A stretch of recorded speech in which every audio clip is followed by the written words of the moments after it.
I'd like to call the December 19th, 2024 Montecito Board of Architecture Review to order, the consent calendar to order.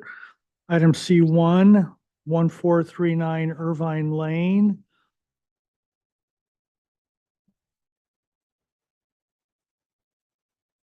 So Rob, did you have a chance to take a look at this? Oh, increased thickness of all exterior openings affected by project. Provide full finished details.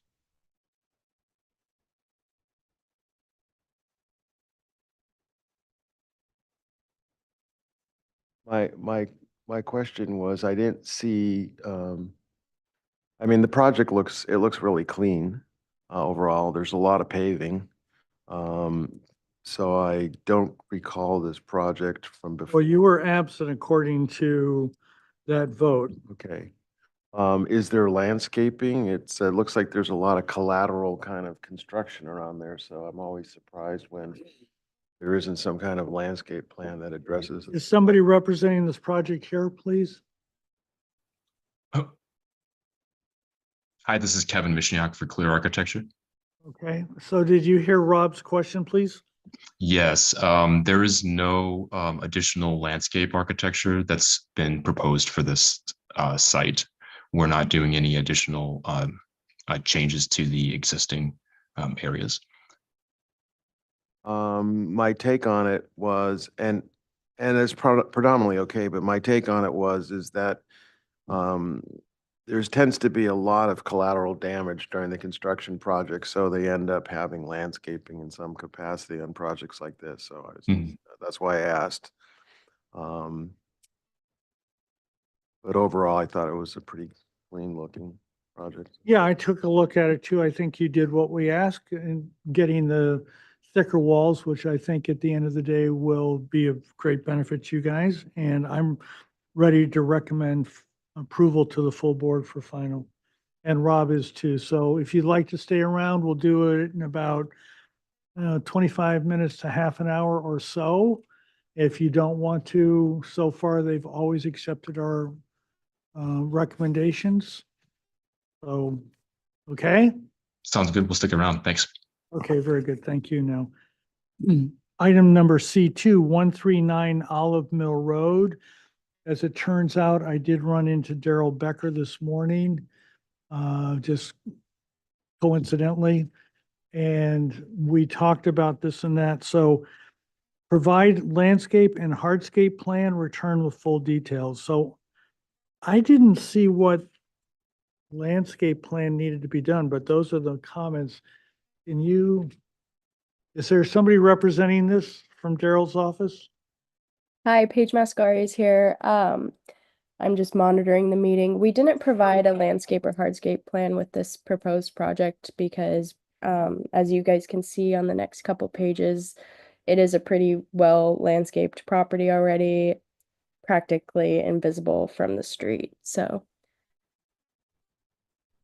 it's the Let's go down to the site plan, please.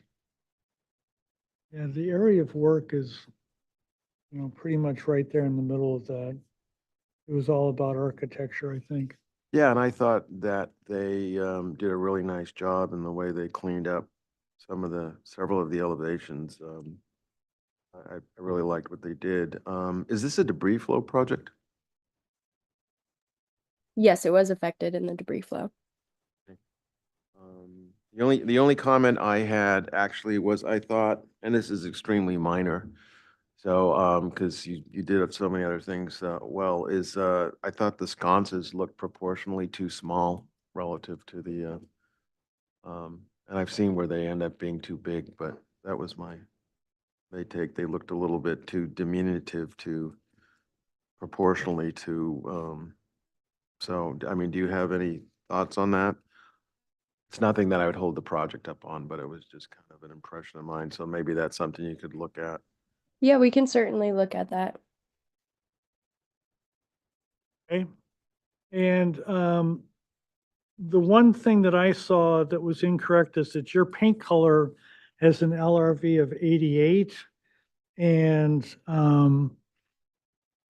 Daryl, I guess there's a revised um, color board. Did you guys submit a revised color board? Yes, we did. We ended up changing the color to Swiss coffee, which I believe comes All in. right, that's very much lower, Yeah. but go down to the next page or just down to the elevations. On those elevations in those little notes, you have the color called out as another one, the original color, and the condition will be to change or eliminate those notes that reference the color, okay? That sounds great. Will do. Thank you. That'll be it. I told Daryl about it already and he said, yes, of course. Okay? Thank you. Much But appreciated. besides that, nice project. Thank you. Take care. Okay, so we're close down this for the time. Oh, wait a second. Hold it. Time out. Are we still on? Okay, this project is on for preliminary. So is there anybody that would like to address the board on item C2 139 Olive Mill Road, please? No requests. Okay, very good. Now we'll close it down for a little bit.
Everybody ready? Okay, good. I'd like to call the December 19th, 2024 Montecito Board of Architectural Review to order. First item is public comment about an item that's not before us today. Is there anybody that would like to address us, please? No requests. Okay, agenda status report. No changes to today's agenda other than we do have a request to bump item number 1 back to later in the agenda. Okay, which we will honor. They couldn't make it. They had another item that they had to go to. So minutes of the 5th. Anybody got anything, please? No.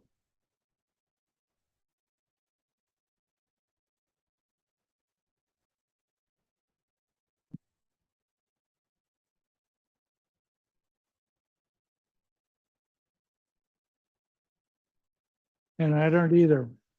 So anybody? I'll move for approval of the minutes as submitted, as prepared. Whatever that particular word is. Is there a second? I'll second that. Any further discussion? All those in favor? Aye. All those opposed? Good job, Kimberly. Excellent, Kimberly. I am now 2 for 2. I'm on a new record. Woo. Wow. Members informational briefing. Anybody got anything? Go anywhere? Do anything?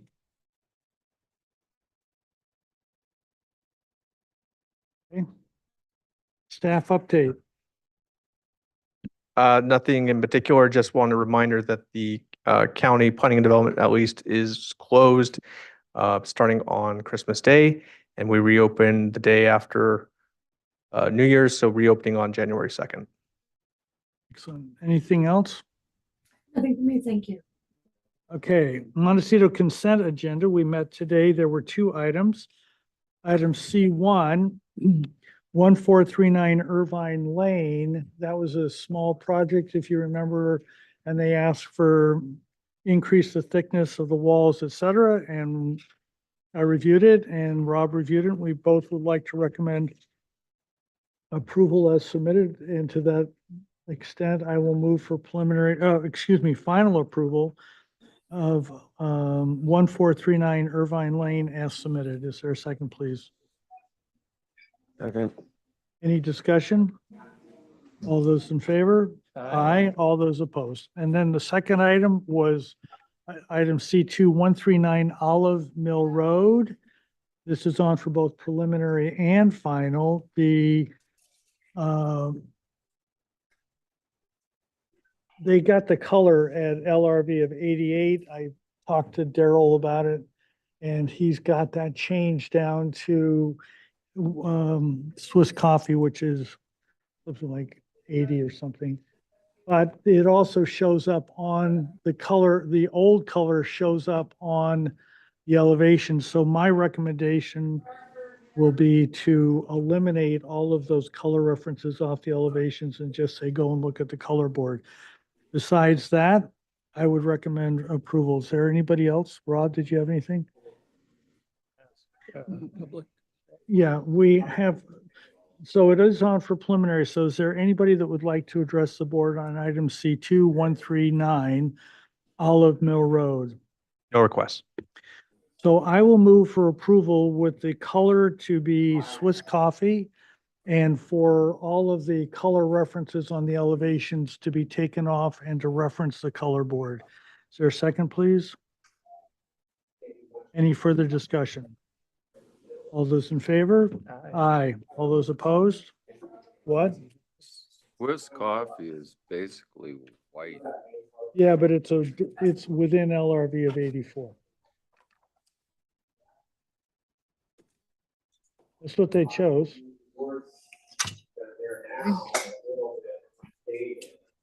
Okay, item item 1, we are moving to later in the agenda at the applicant's request. They couldn't make it. Item 2, please. 1368 East Valley Road.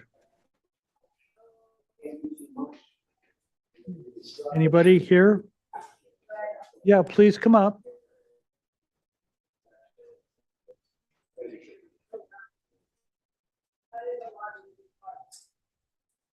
Yes, please.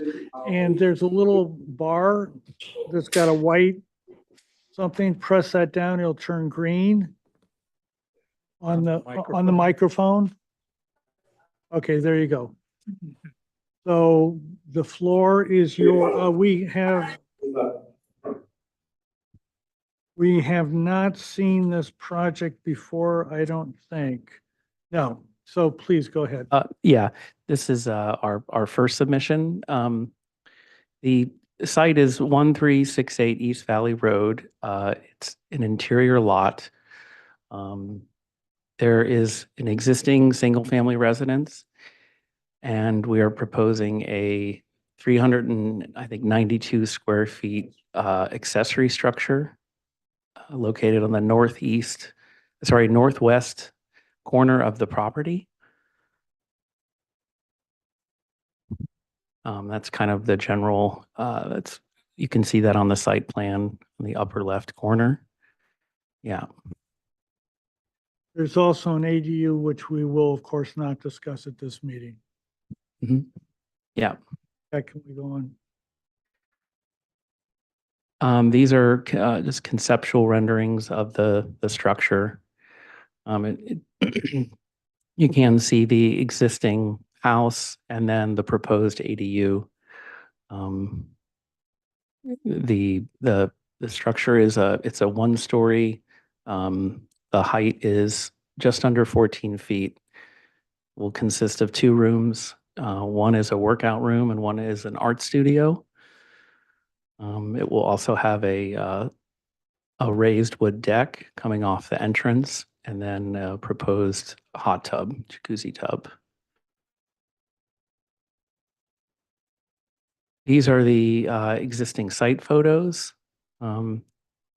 If you look on the first 3, the first column, it does show rectangle and ribbon, and that's kind of the proposed footprint of the accessory structure. There's some different views from different corners of the property. The idea for the materials is to essentially match what's existing on the existing residence to keep things consistent.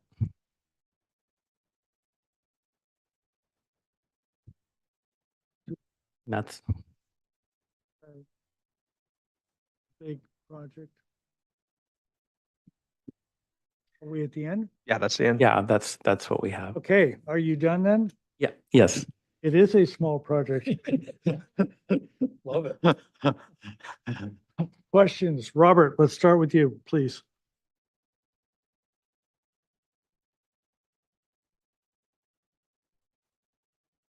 We're not allowed to discuss ADUs, but is that a 2-story structure? No, please don't answer that. That, we are not permitted to discuss that, please. No more questions. Bill? Are you proposing any landscaping with any of this, or you just, looks like a lot of is that gravel everywhere? Or is kind of bark or something? Yeah, no, the idea is to leave, we positioned the proposed structure kind of in the middle of some existing trees.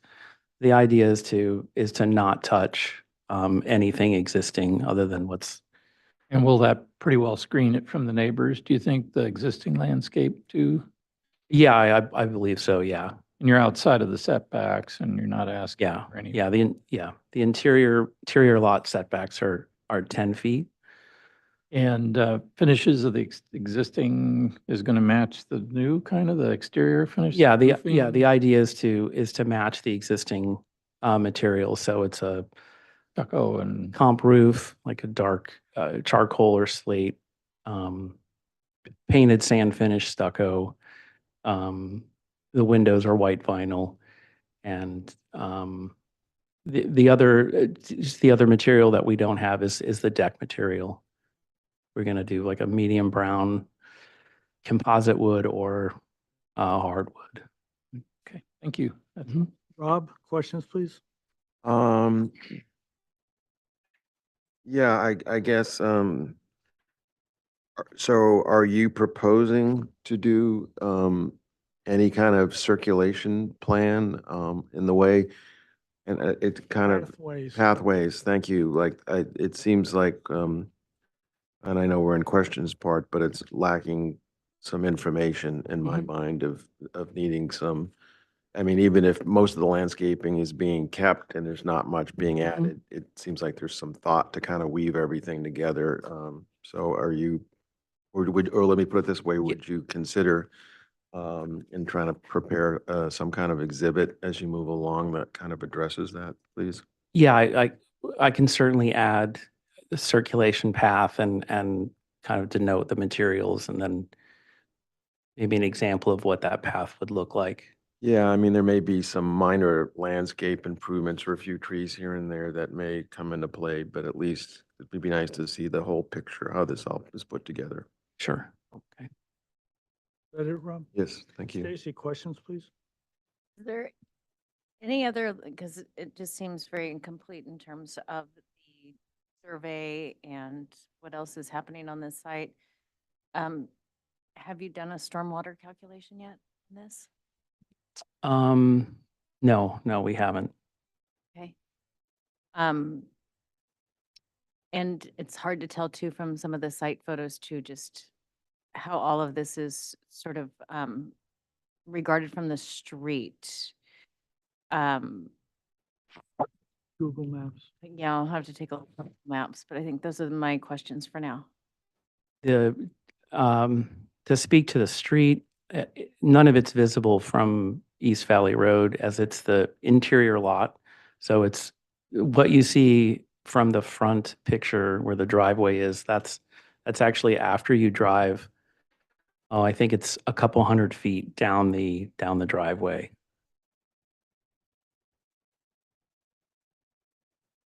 The shared driveway, that is.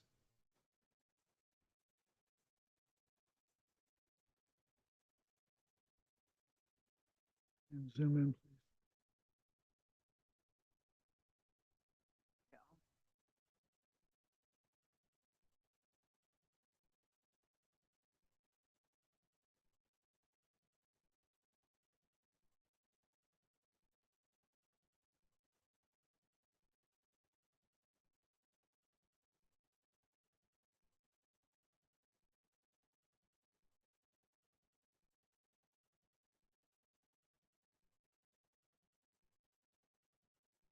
I'll tell you what you need to know. Yep.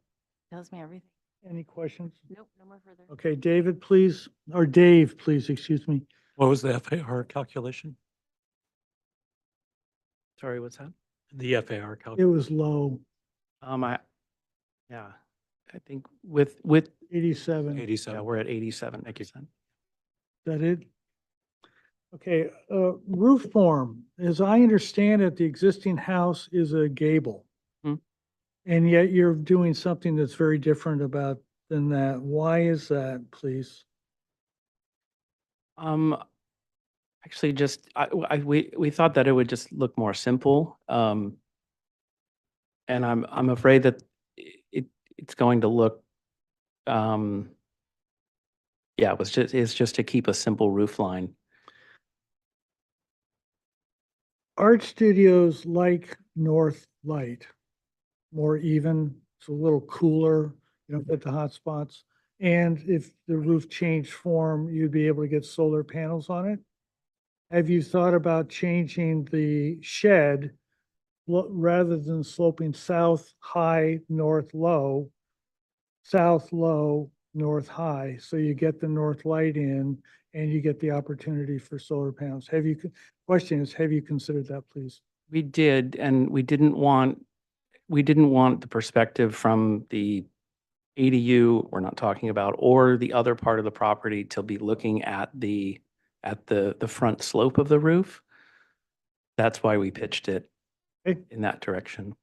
Okay, public comment. Is there anybody that would like to address the board on item number 2, 136H East Valley Road, please? No requests. Okay, we are on for concept today. Back in the same order. Comments, Robert?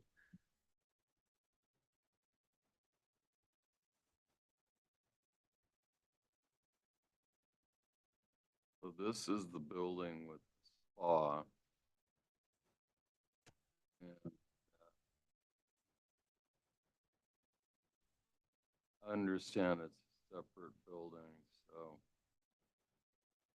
I support this project. Okay, Bill, comments, please? Yeah,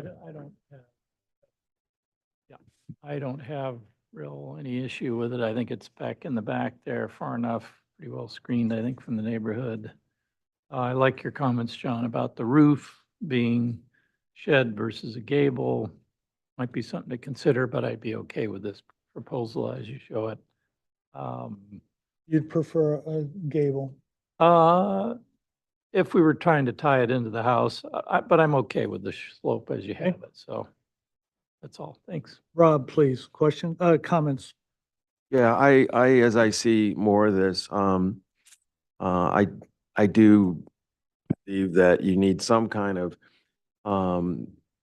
concept, master plan, hardscape, landscape, or just kind of some kind of site master plan to kind of weave all the pieces together. I see kind of a lot of, a few trees here and there and a few little pieces here and there. And whereas, I'm leery because I don't want to, kind of tie your hands and then create a whole bunch more expense with a whole, with a full set of landscape plans. But I really feel projects like this would benefit from just doing some kind of master plan. I'm not really crazy about the driveway, and the way that kind of all feels and comes together and some of the circulation routes. So I think if you did some kind of concept master plan, I think you might find that it helps you kind of organize the site and then presents all the things you're trying to do or presented in a better fashion that I think will be beneficial to the project. Stacy, comments, please? I have no objection to the architecture. I think it's such a small piece and it's suitable in the location where you set it. That's fine. I do think though the landscape that's currently there is, by the looks of all the photos, half of it's dead at this point and could use a cleanup and just a basic landscape plan for this level of improvement. Yes, please. Yeah, the landscaping is not dead. It was done by Chris of Montecito Landscaping. It was completed at the end of 2002, beginning of 2003. You're welcome to come to look at the landscape yourself. It's actually thriving right now. Photos and Sorry? what we just saw. I Google can't, Earth and the can't photos. opine on Google Maps. I can only tell you that I live there and it's Okay. thriving. And it was done at hundreds of thousands of dollars by Okay, Montecito Landscaping. okay, well, by the looks of the photos, You're welcome to come over for drinks or coffee at any time. coming through that way, It's a half an hour notice. sure. Comments, Dave, please. Yeah, given the small scale of the project and the fact that the lot is very concealed, visually, I can support the project. I think it's a missed opportunity. If the problem is seeing the roof from this structure, from any of the structures, maybe you could move it to the other side of the property. But north light in an artist studio is very valuable. You're going to get hot light with the way you have it shown here. And if the climatologists are correct, it's only going to get worse. So, it's a small project, but I think it's a missed opportunity. And also, I think the concept of the plan is using common materials rather than unique architectural materials, which I think could give even this little structure some more pizzazz than it has now.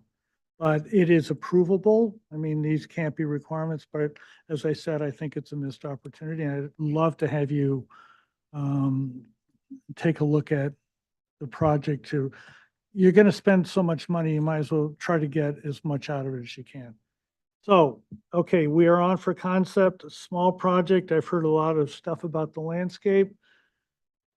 On consent, do we want to see it come back? What do we want, lady and gentlemen? I'd like to see it come back. Full board? Please. Anybody else? Mhm. Full board? Okay, so we'll see you back here, preliminary final, right? Everybody? Okay, see you next year. Have a happy holiday. Okay, you. please. Item 3. 680 Buena Vista Drive. Concept, this is our first review.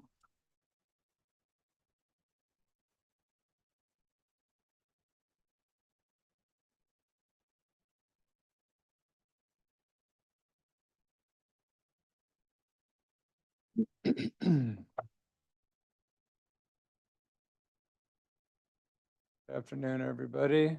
Mark? Mark Shields with Design Arc. Zoran, you want to click on your, Zoran Belbis, owner. Guillermo Gonzalez with Blue Studio Landscape Architect. and we also have Paul Ashley, I think, remote, who's the project architect.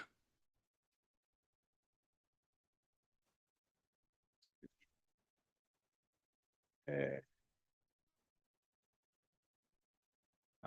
This project is an existing home designed by Mary Craig back in the day, 1928 to 1930.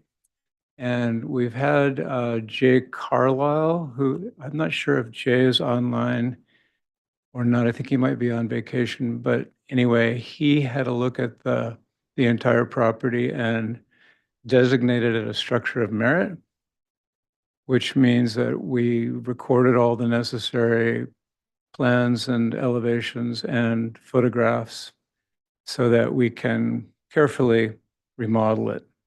It's a pretty fabulous project. Lockwood DeForest did the original landscape plan for it, but that plan was never seen, never implemented. And so Guillermo is here to kind of walk us through that site plan in a moment. The project itself is a remodel. We're also adding an 800 square foot guest house and an ADU and a new pool on axes with the existing structure. Remodeling wise, it's an addition of about 1,100 square feet. The existing home is about 7,000. FAR is 125% when you add in the guest house. And if we could go to page L000. It's the landscape plan. Okay, here we go. And so these are the overall photos of the project. It's a beautiful home, spectacular, Mary Craig, very simple detailing, pretty exotic. I'm sorry, those photos are so small. It was remodeled extensively in the 70s, and a really bad addition to the project, in my estimation, was on the south side, which you can see number E, I believe it is, A, B, C, D, E, down low, and blow up one of those photos. Let's see, where is this? Is that E? C, sorry. You can blow up C. Other way. E is, You finding it? Finding C. there it is. E. E. Yeah. E is the southern facade of the building, which is was remodeled in addition to the project, and so we plan to extensively rehab and remodel this side of the house. We're also adding a second level to the front facade, which is the master. Overall, the landscape is pretty barren at this point in time. It's the house has been abandoned for a couple of years, and so everything needs restoration. You could kind of file through some of the photos of the exterior of the home. That'd be great.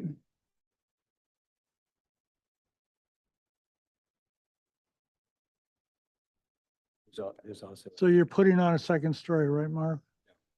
What's that, John? You're putting on a second story? There's an existing second floor. I'll get to that in a second. Yeah.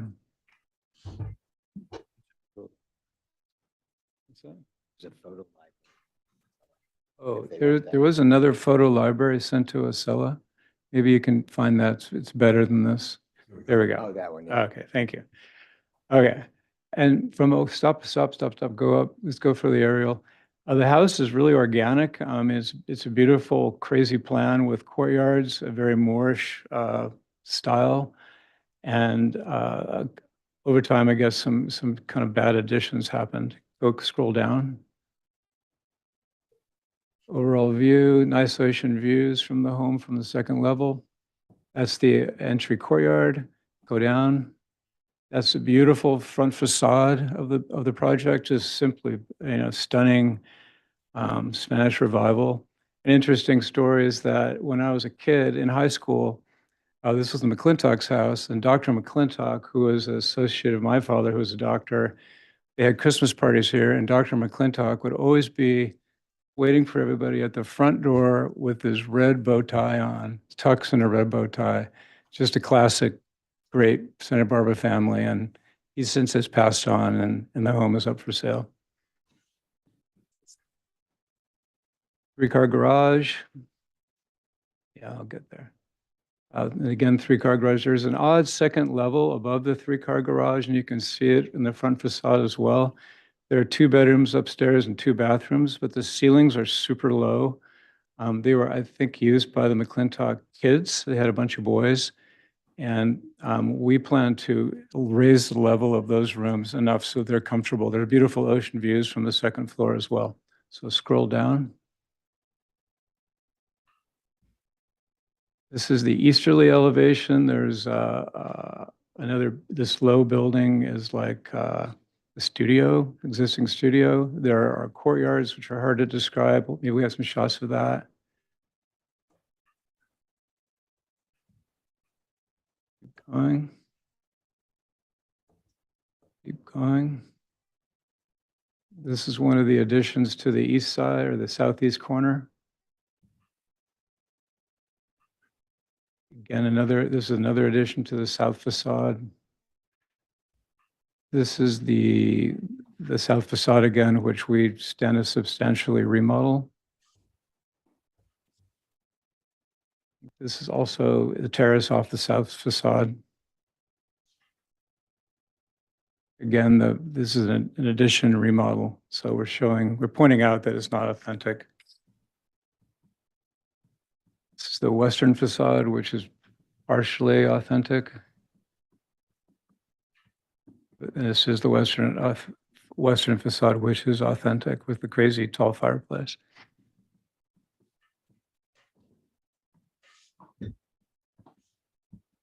So just really simple wrought iron work. What's cool about it is the cornice tile detailing, where they pull up the plaster into the mission tile, which is a detail you see at Andalusia. And so we plan to reuse all those existing details.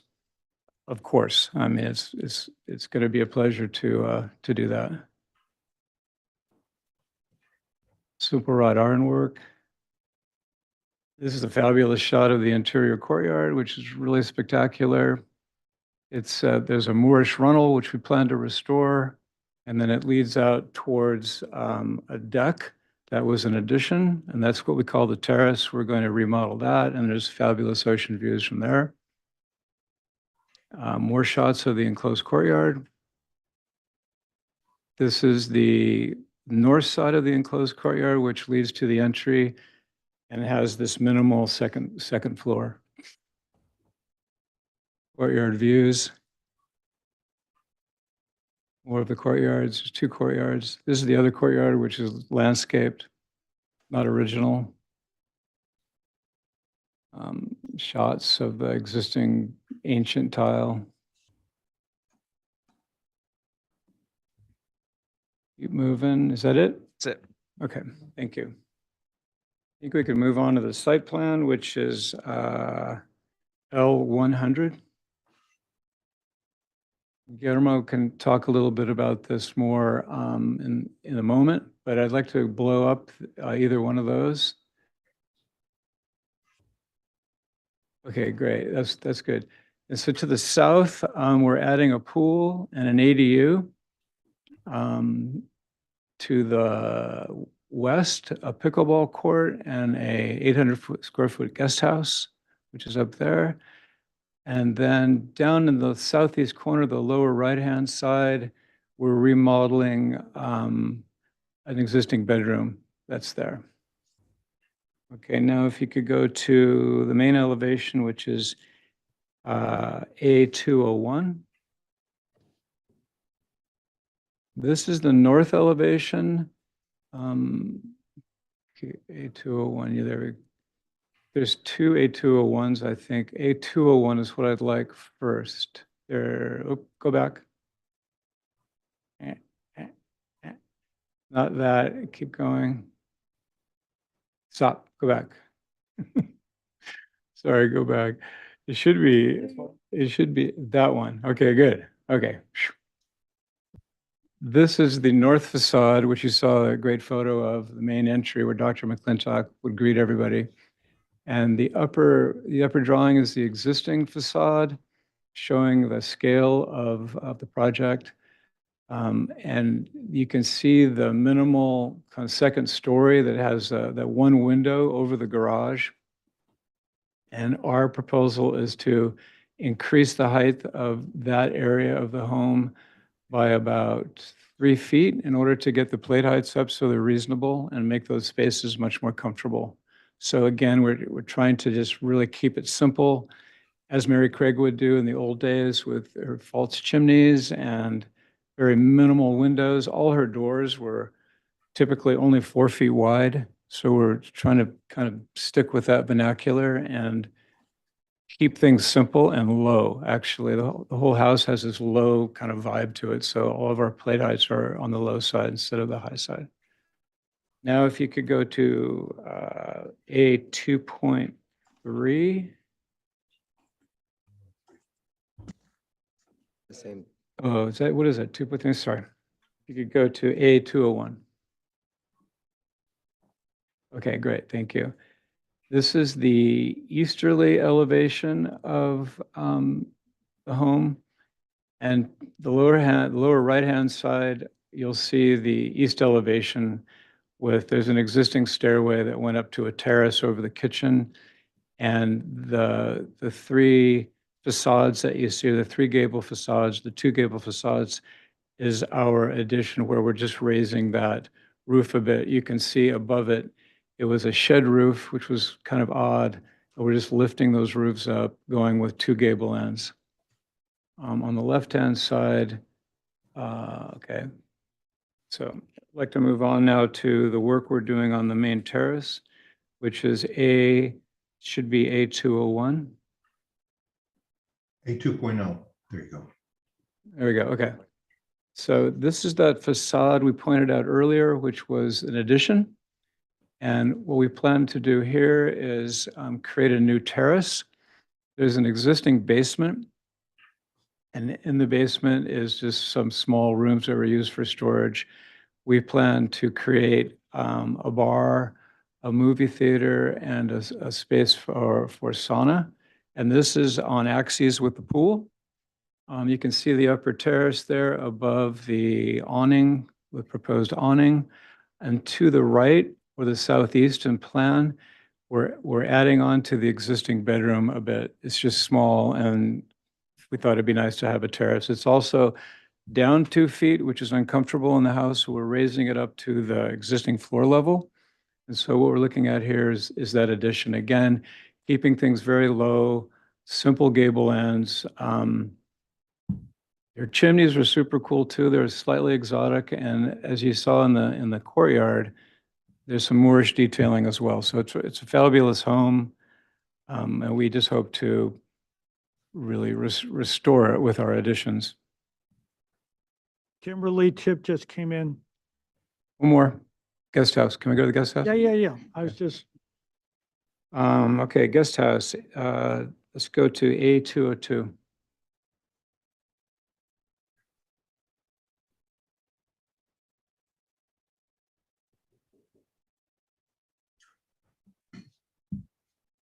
A202 is showing up. There we go. There it is. Okay, guest house. And the guest house is 800 square feet. Again, just very low key, low plate lines, simple doors and windows, 4 feet like Mary Craig would do.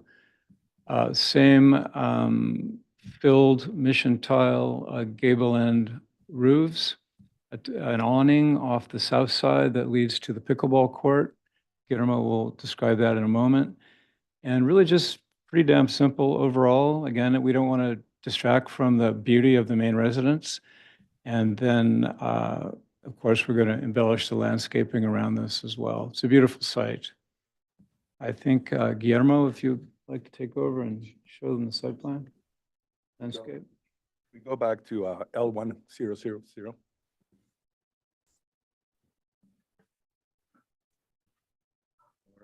Zoom in.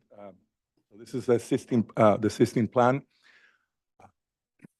Most of the the new additions are occurring where all lawns used to be. So we actually not affecting any of the shrub landscape. It's mostly all lawns that are dying currently. So if you can see on the west side, there is right at the top, there is a large lawn where the new guest house is going to go.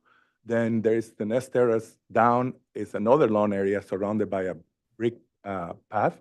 That's where the pickleball court would go. And then if we look on the south side, there is a large lawn that extended down to an old orchard. Those are all the trees that we're removing. They're all citrus trees. They're past their prime.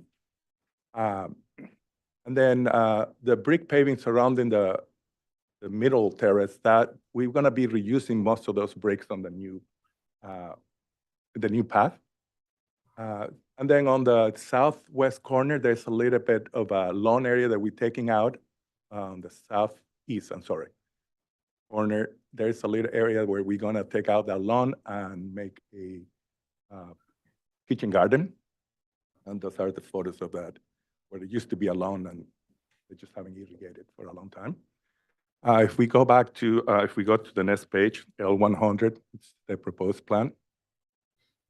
You can see in here where we are locating the guest house, we're using materials that complement the historic significance of the building. So we're reusing mostly of the brick paving, and any other brick that we will bring is a salvage from other jobs. Then you step down, we have the pickleball terrace, where we adding a new path that goes all around the terrace, and a trellis on the north side between the guest house and the pickleball. And then as we go on the south side, you can see the new terrace for the pool. It steps down with the grade a little bit. So most of the pool is at one level, and right at the edge, you go 18 inches, and you go to a terrace for the future guest house. And on either side, we adding an old, on each side, we're adding a new orchard with new trees to kind of reminiscing of the old orchard on that location. And as you go to the southeast corner, there is an existing garden where we show the fire pit. That's an existing garden. We're just repurposing that for a fire pit area. And you go a couple of steps to the new kitchen garden, again, using brick to create a pathway pattern around it. And we're also adding a new fire access that was required. But otherwise, that's the extent of the landscape. With that, I will conclude. Are you done, Mark? Okay. Kimberly, before we get started, guest house plus an ADU, is that legal now? There's a Kimberly? sequence. They have to build the guest house first. They cannot build the ADU concurrently or first. Okay, very good. Thank you. And you're at 127. Did you do a neighborhood study, please? In terms of, They are. Well, okay, and I did. So there it is, using the same format. They're in red, 125, existing 107. There's two properties in the area that are one that's about the same size and one that's much larger. And if you want to go down and see what it looks like, there it is right there. So I think the graph is what we, okay?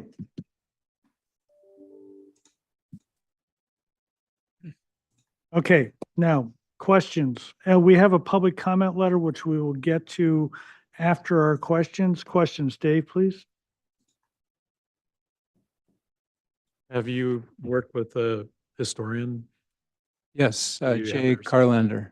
Okay, and you have their support for everything you're proposing? We have his report, right, Zorns, with the county? Acela has the report. It was in our folder, Dave. Okay. I And he was missed that. supporting everything. Yeah. It's in the MR folder. So it's designated as structure of merit, and so we can move forward with remodeling plans. Thanks. Is that it? Rob, please, questions. Yeah, I have a few questions here. First of all, you mentioned Lockwood DeForest. Was there existing plans that Lockwood DeForest had for the property that you've incorporated in some fashion, or? Mentioned earlier that there was very little of it implemented. And the only area that may have some significant, we're staying away from it, which is that rightness between on the southwest corner, where we're staying away from it. So, yeah, so then that was actually, what it's kind of just a, hornet's nest of paths and all that is, what is the? Kind of crazy, yeah. That was originally created by Lockwood DeForest. Really? His path. Because it's, I mean, my gut is that it's not really appealing. It looks too busy. Is it got Organic, some right. quality to it that's worth? It's really beautiful. Okay. Yeah. Okay, it just doesn't read that way in plain Yeah. view. Lawn areas where we adding. Yeah, there's a beautiful recumbent oak there as well. Okay, I see some of the flagstone, the existing flagstone. It looks like, I can't, this is like Santa Maria or Lompoc or some other, is there some? It like- might be the Santa Maria flagstone, but we just plan to use brick. Okay. Yeah. Yeah, it doesn't really Flagstones kind of come across there. that well. I mean, I know that, and it's not that, I mean, there was a time that it was more available. I don't Yeah. think it is. anymore. Removing all of that. And then there was what is it, the one courtyard had the little tiled, was it runnel? What do you call those rundles? Bush The, funnel? Mm-hmm. yeah, the little water feature in the courtyard. Where is that on the project? Is that being? That is dead center. If you look on the site plan, either one of those, one on the right, let's look at that one. On axes with the pool, if you go up towards the north, you'll see that courtyard, which is the entry courtyard. Just because your cursor, move it over to the right, Palm, that courtyard where it has the word palm in the corner. right smack in the middle of the screen right now. It says strip drain there. That's an abbreviation for drain. Oh, yeah. I mean, that's more of a design feature. So you're keeping that, basically. Okay. So we're restoring the courtyard. It's a beautiful existing tile pattern that was kind of ruined. And added onto over the years. So we're going to restore their tile pattern to the original and also the Moorish fountain as well. It's a Okay. beautiful feature when you walk in the entry, you'll see through the house to that courtyard. Okay, yeah, no, I was curious where that was and how you were reincorporating it. And final question is, your plant list, your understory plant list is really minimal. Do you have, I mean, how would you kind of characterize the landscape? Are you going more kind of subtropical, or where are you where are you going? Because it looks very Going minimal. with a very Santa Barbara style landscape that kind of matches the historic part of the building, with a couple of sections where we have the oak woodland, which is around where the Mhm. existing oak trees are. Otherwise, we're just going with a very Mediterranean. Santa Is it Barbara style. I mean, was it that, I guess was it that minimal, or are you looking to add to it? It is that minimum. As you can see, we just have a small areas of landscape, except for the north of the guest house, where we have a larger space and used to be a lawn, and now we want to replace it with maybe lavenders and lit olive. Okay, those are my questions. Thank you. Stacy, oh, excuse me, Bill. in your FAR calculation, how much are you adding to the house? Is there much square footage added there? Or is that just kind of, I mean, you're raising the plate and we're adding? So Go ahead, Lauren. I believe the total is 1,100 with the 800 square foot guest house. So it's like 300 and something square feet So to the main house. for the main house. It's Yeah. very minimal. And is that, some of that's, And it's all in the basement level. it's all underground? Yes. Okay. Well, actually, on the top thank you. chart of the FAR, we're adding 360 square feet to the first floor. These are net figures. The Thanks, second Bob. floor addition is within the building walls, but it's a space reclaimed from the eaves, which we have higher eaves now. And then down there, it says 698 or 700 square feet on the ground floor. The 800 square foot guest house is separate below in a detached accessory building list. Okay? So would you say that, I mean, you went from 107 FAR to 125 or 127, Without the ADU. and the ADU isn't included in there. It's not included. So a good percentage of that increase is because of the guest house mostly, I guess. Yeah. Right there. Yeah. And then, go to the site plan real quick, Dave. Seems like there's a lot of brick there, and I wondered on this, on the, it's north up here on this, yeah. On the east side there, the existing brick, are you, is that patios? What's happening there? That's not access for cars or anything, that's just kind of existing Patios. patios, okay. And you're not changing any of that, that's probably historic and all of that, okay. Okay, that's all, thanks. Stacy, down, please. Asked most of my questions, but going to the brick, are you planning on, since it is a large increase on impervious surfaces with this proposal, are you going to sand set all the brick, or is it all going to be just mortared? It's all sunset. It's all sand set, okay. That's my, Robert, questions, please. David, could you bring up the Google? I'm curious about the pickleball court adjacent to Point B. There is a public comment about that pickleball court. Could you speak up a bit, Robert? Sorry, I couldn't hear you. Curious about the adjacency of the pickleball court to the neighbors. It's, can I talk? Oh, it's set back from the street, but it's next to the street as opposed to a neighbor. And it appears to be across the street from the neighbor's topiary gardens that are on the other Yes. side of Buena Vista. No residences are immediately adjacent. And to it. those trees that we're seeing, do those have to come out to accommodate it? No, No. all those trees are in that one area, with all the pathways, This corner. southwest corner. No more questions. Chip, did you see enough? No questions. And I don't think I have any questions. We do have a public comment letter, and then we'll see if anyone else. Okay, I am writing to, can we figure out where this guy, 660 Buena Vista, can we figure out where that is, please?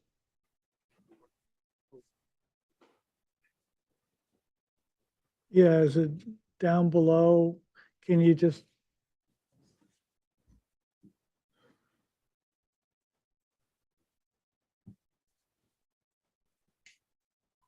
Oh, okay, he's all the way over there. Okay, and now the letter, please. Okay, I am writing today because I cannot be in attendance at the conceptual review meeting of such and such.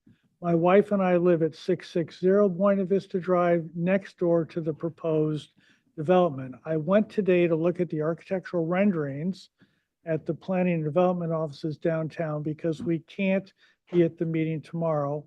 My wife is having surgery at Cottage. We are opposed to the project, most especially the addition of a pickleball court.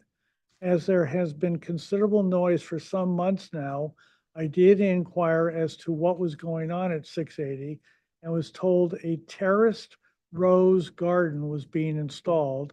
as well as a new roof. Imagine my surprise when I received the letter mentioning a guest house, an addition to the main residence, and a pickleball court. Dave Carpenter. Okay, is there anybody else either here or online that would like to address the board on item number 3680 Buena Vista Drive, please? And if, and if you're online, and you'd like to speak on this item, go ahead and raise your hand and I'll call on you. No hands raised. Okay, we are on for concept today. Back in the same order, comments. Dave, please. Well, I congratulate you on having a wonderful house and it looks like you're really trying to preserve it. So that's Can you great. speak up a little? Sure. In general, I really like the architecture. I have to depend on the historian to confirm that it's appropriate for the historical resources that are there. But in general, I looks to me like you're repairing some things that were done after the original house and the detailing and everything you're proposing, from what I can tell from these concept plans, seems very appropriate. The landscape, I'll let the landscape architects comment on that. The formality of the area around the guest house in plan isn't appealing to me a lot, but if that fits the house and that is appropriate, I can support that. My main concern is the FAR. In order to exceed the FAR by that amount, I would need to see justification for it, either neighborhood study or other mitigating factors. You know, really, it's hard for me to tell, short of us going out to the site and seeing it. That's my main concern at this point. But other than the overall size and the FAR, I think the project looks quite nice. Okay, I've just been informed that somebody raised their hand, public comment. Let's get that on the record, please. Our speaker is Jay Carlander. Please go ahead. You have 3 minutes. Please. Jay? Are you muted, Jay?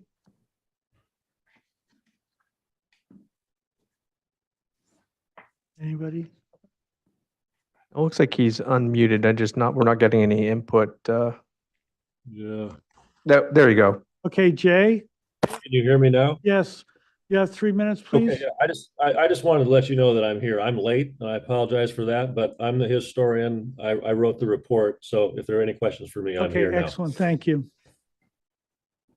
Yeah. Rob, comments, please. Yes. We go back to the sheet L1, the landscape plan, please.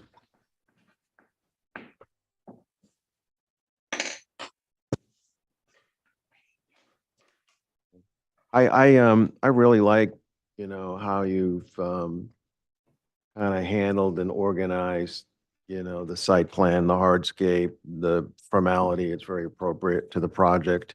I just, some of the axial connections, I think you did a great job with that aspect of it.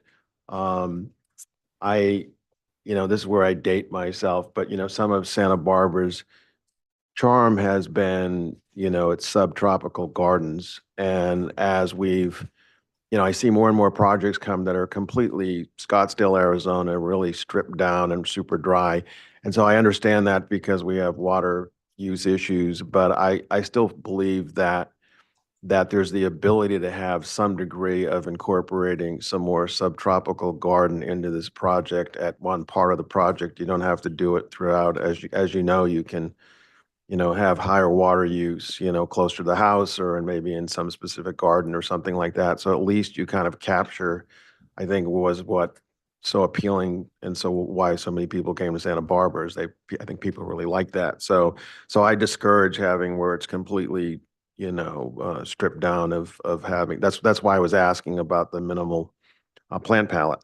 So, and then in addition to that, with as far as the pickleball, I'm wondering, you know, I played tennis at one point and, you know, you see clay courts and they have kind of a quality to them that you see on estates that works very well and seems very appropriate. What I'm seeing with what you're showing with the pickleball court, I don't know whether you can use clay or something that has a little bit more historical quality to it than, but what I see is the, you know, that synthetic surface or whatever that the pickleball is, and then it kind of looks like it really sticks out and doesn't seem like it fits.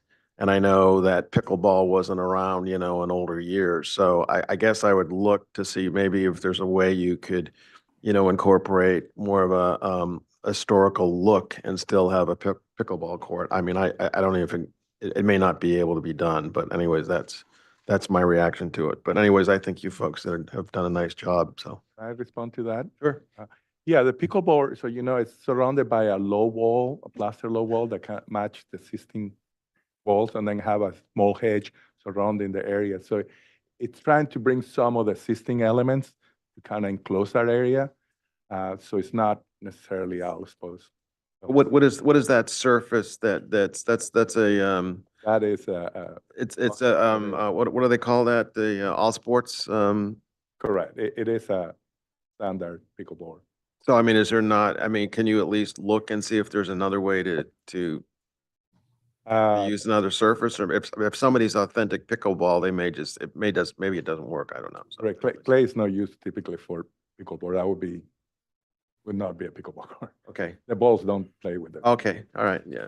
Fair enough. Then in terms of the subtropical, I would just like to point that the landscape in the pool area is more on the subtropical level. We do have some Kentias palm there and some ferns on the small planters around the pool.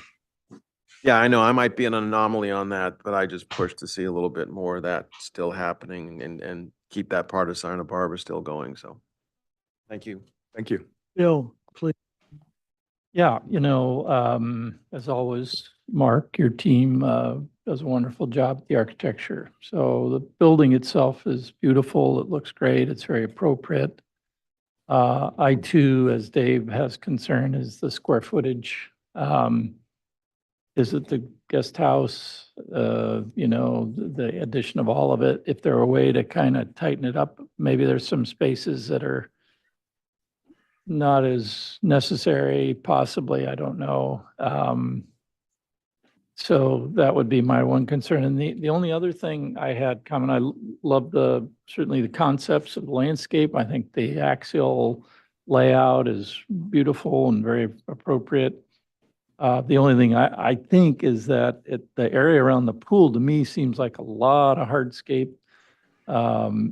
If there was a way to kind of open some of that up to more planting or, does the path around the pickleball court need to go all the way around the pickleball court? Maybe it could transition to DG paths or something.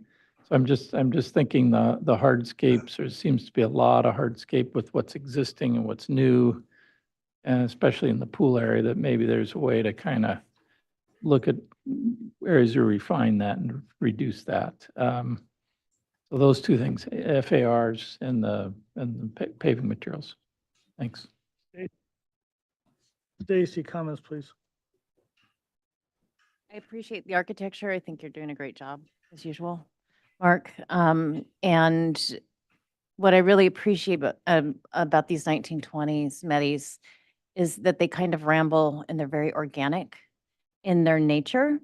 And I know we used to have these very, kind of axial stiff gardens with them, but a lot of times too, you can see it in the Lockwood DeForest section that it gave way and it was a lot more organic.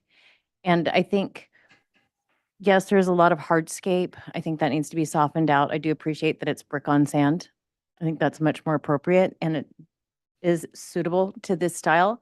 But all of the new landscape is so stiff and so formal.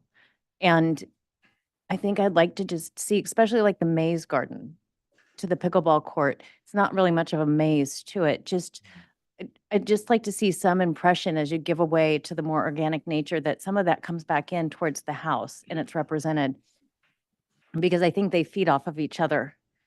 And yes, it is traditional to do all these formal axes and stuff, but at the same time, where do you let it go and how do you blend out to the organic a little bit more without making every area just so axial and so 90 degrees?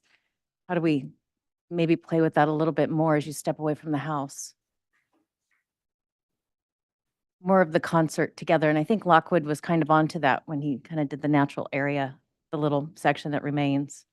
If we look at the original, Okay, we're not here for discussion. You guys had your opportunity. It's now our opportunity. And that's all I would do is just encourage some of more organic and more playful fun coming into the landscape somewhat. Is that it, Stacy? Robert, please. Robert? I like the axes. They are very traditional, used by architects since the Renaissance to now. And the FAR is a little high, but seems like a big lot. The pickleball court, it's just a noise factor. I don't know if there's a way to mitigate the paddle noise, but you could look into that. That would be great. That's all I have. Tip, comments, please. No comments.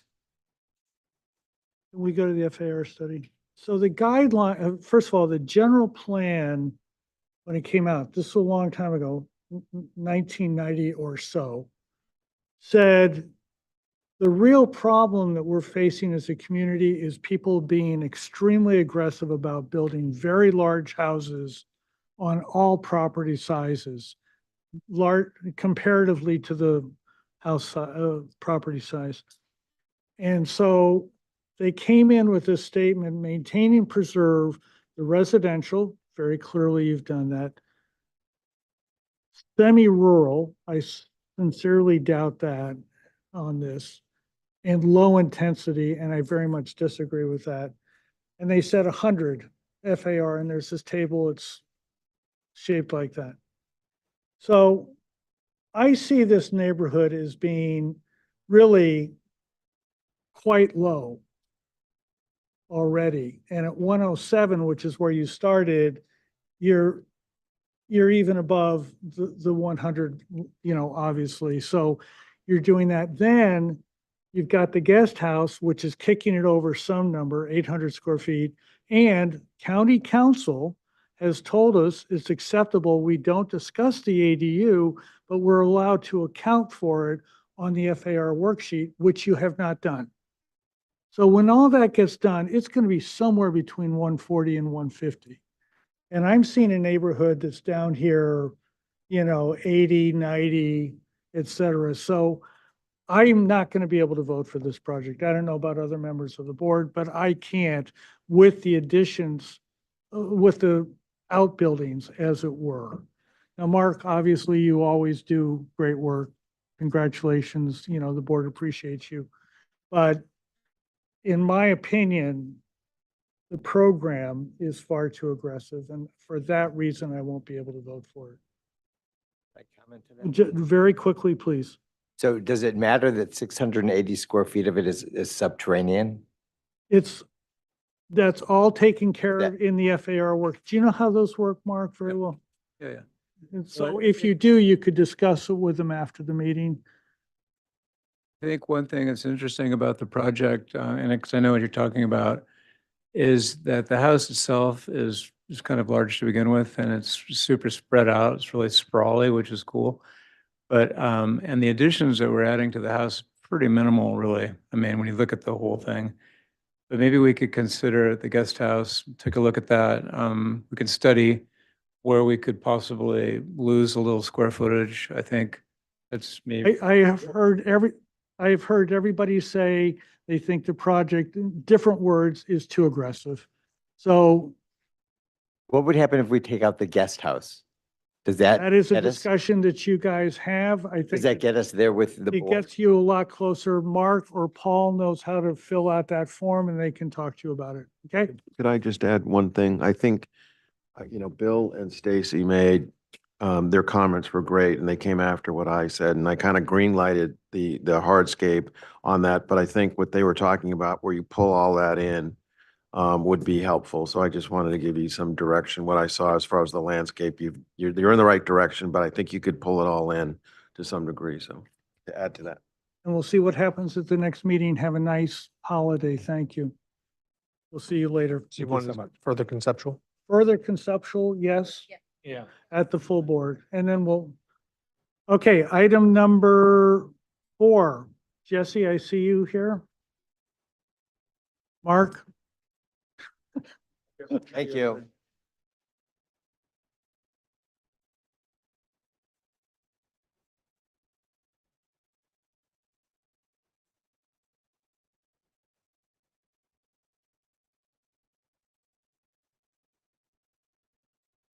Good afternoon. We're on for concept again. Please. Are you ready?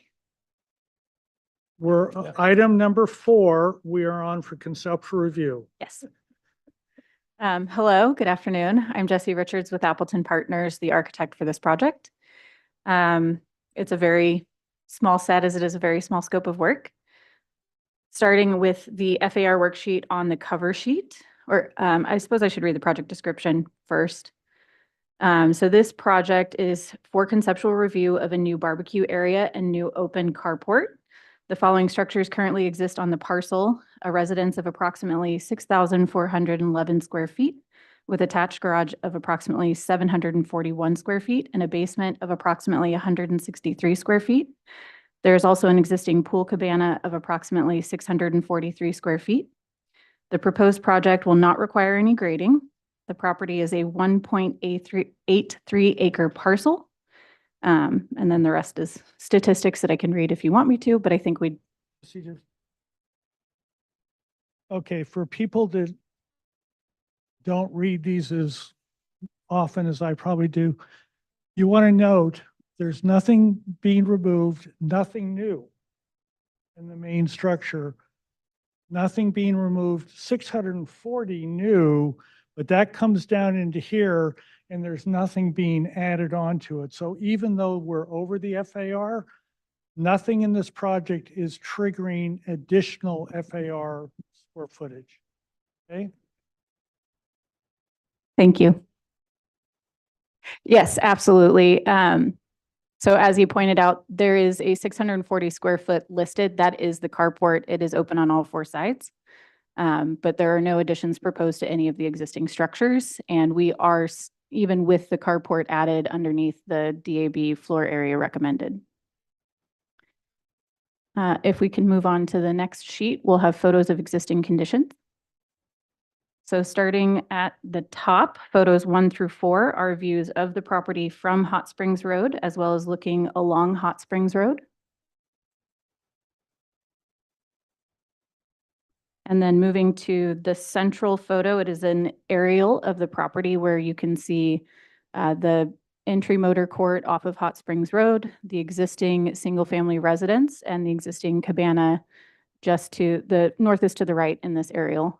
So just to the south there on axes with the pool. And then immediately west of east of the existing residence is a guest parking area. That is where we're proposing to put the carport. And then if we move on to the photos at the bottom of sheet, photos 6, 9, and 10 show the existing guest parking area where we are proposing the carport. And then photos 7 and 8 are looking at the existing pool and cabana area where the barbecue is proposed. And you can see just to the left of the cabana in photo 7, there is an existing site wall and then a small amount of space between the cabana and that site wall. That is where we're proposing the new barbecue area.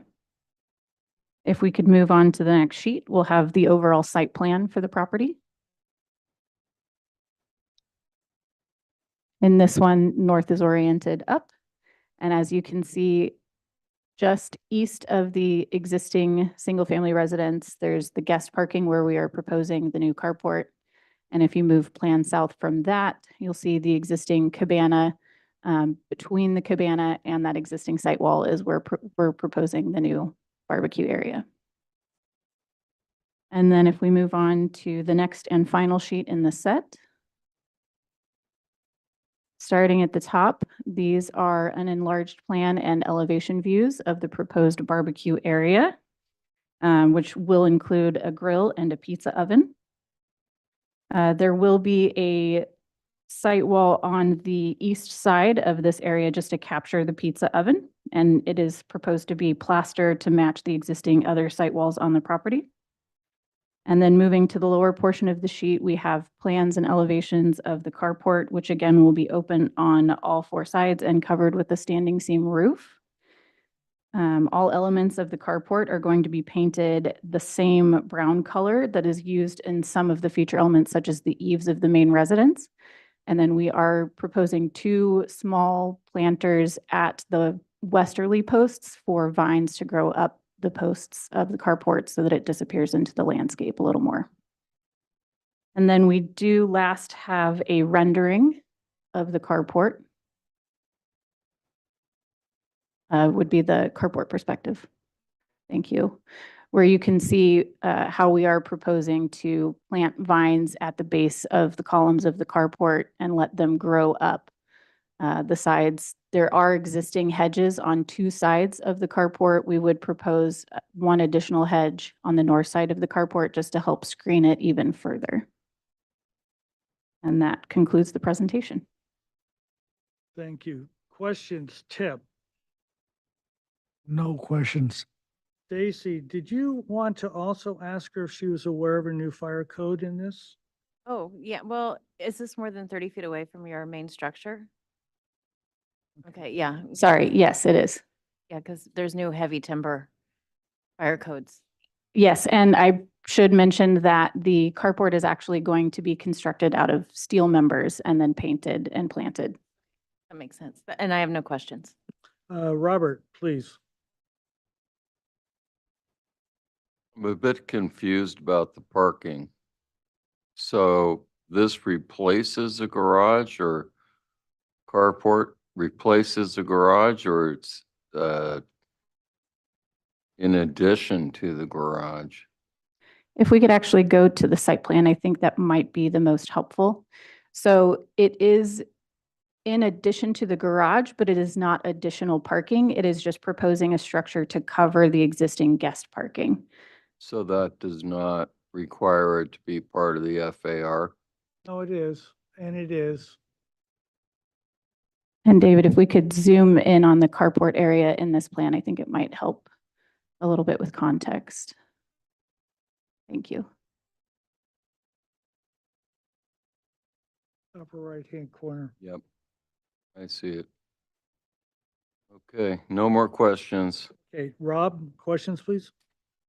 When I look at the pictures, the whole perimeter, was this property just like a huge lawn at one point and they just turned the sprinklers off? What am I mean, yeah, I look at everything looks browned out and all that. That's kind of what it has the feeling that at one point there was all lawn around there and there was just, the water bill got too big and they turned the sprinklers off. What am I looking at? So it is actually, there's a great deal of mulch. This is on the hot spring. So in the rainy season, there's a lot of washout that happens. So in a previous scope of work, we did permit a grading permit with a civil engineer to address some of that, but that has already been permitted and is not part of the scope of work.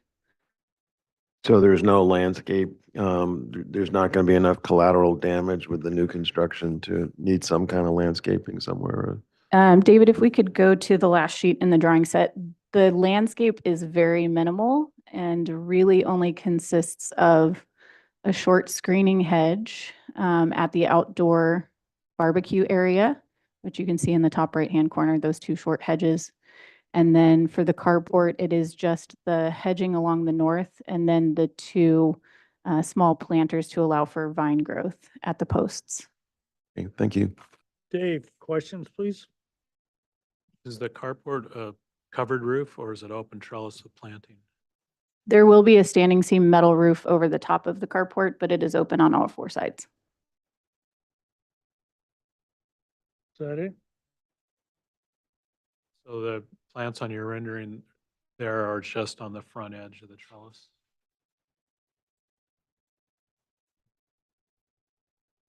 So in the rendering, the majority of what you're seeing is existing landscape that surrounds that guest parking. What is proposed landscape in this rendering is that hedge just to the left of the truck. I'm actually talking about the planting on the trellis itself. And that is representational of the vine planting that we would allow to grow up the structure. If it has a covered roof, is there a place for those vines to grow on it like that? That is something that we can coordinate in detail with, but yes. Is that it, Dave? Bill, please, questions? Because there's so little to discuss, we'll talk about the carport. Tube steel frame, single tube beams, but then the rafters are wood. Correct. So the posts and primary beams will be tube steel. The beams will be capped, and then again, everything will be painted. And then we are proposing wood cross members, the profile of which will match the rafter tails at the main residence. You're going to clad the steel. Yes. with Well, no, we're not gonna clad any of the steel. We have steel posts and beams, and then we have wood cross members. All right. That's all. Thanks. And I have no questions. Public comment, is there anybody that would like to address the board on item number 4770 Hot Springs Road, please? No requests. Okay, comments, this is concept, the first time we've seen it. What should we do and where should we go? Tip? I have no issue with the project, and I think we should come back to preliminary final on consent. Anybody else got anything else besides that? Oh, Dave, please. Yeah, I'm having a hard time. Well, I'm fine with the project. It's just the detailing of the trellis. What you're showing here looks like it's landscaped and covered with planting, but what you're telling me, I'm not convinced that can happen. I also feel like the angle of the roof structure doesn't really fit the style of the architecture. So without the planting, I'd be less inclined to support it. So I guess I just need more details provided to convince me it's going to not look like a metal structure with a metal roof has a very low pitch. Also, that at that low pitch, the metal roof might not. So I just would, I could support the project if you provide more detailing and information that demonstrates that it'll look like it does here in the rendering. Anything other than that, members of the board, please? What I'd recommend is we bring this back for preliminary final with Mr. Medro doing the architectural review of this project, not me. That's what the consent agenda is for. Yeah, that's why I'm asking you to be the member on the consent agenda for this item, Sure. so that you can work it out. Is there any other comments? Yeah, I Ex- have one last comment. Yes, and that is,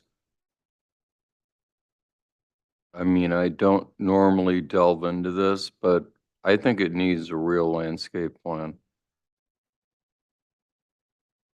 Members of the board? He wants a real landscape plan. It's not going to be great. I think this is such a small project. That's my feeling. The law says no WELO 2,500 square feet or less. And so, you know, it's, I know, Stacy, Rob, I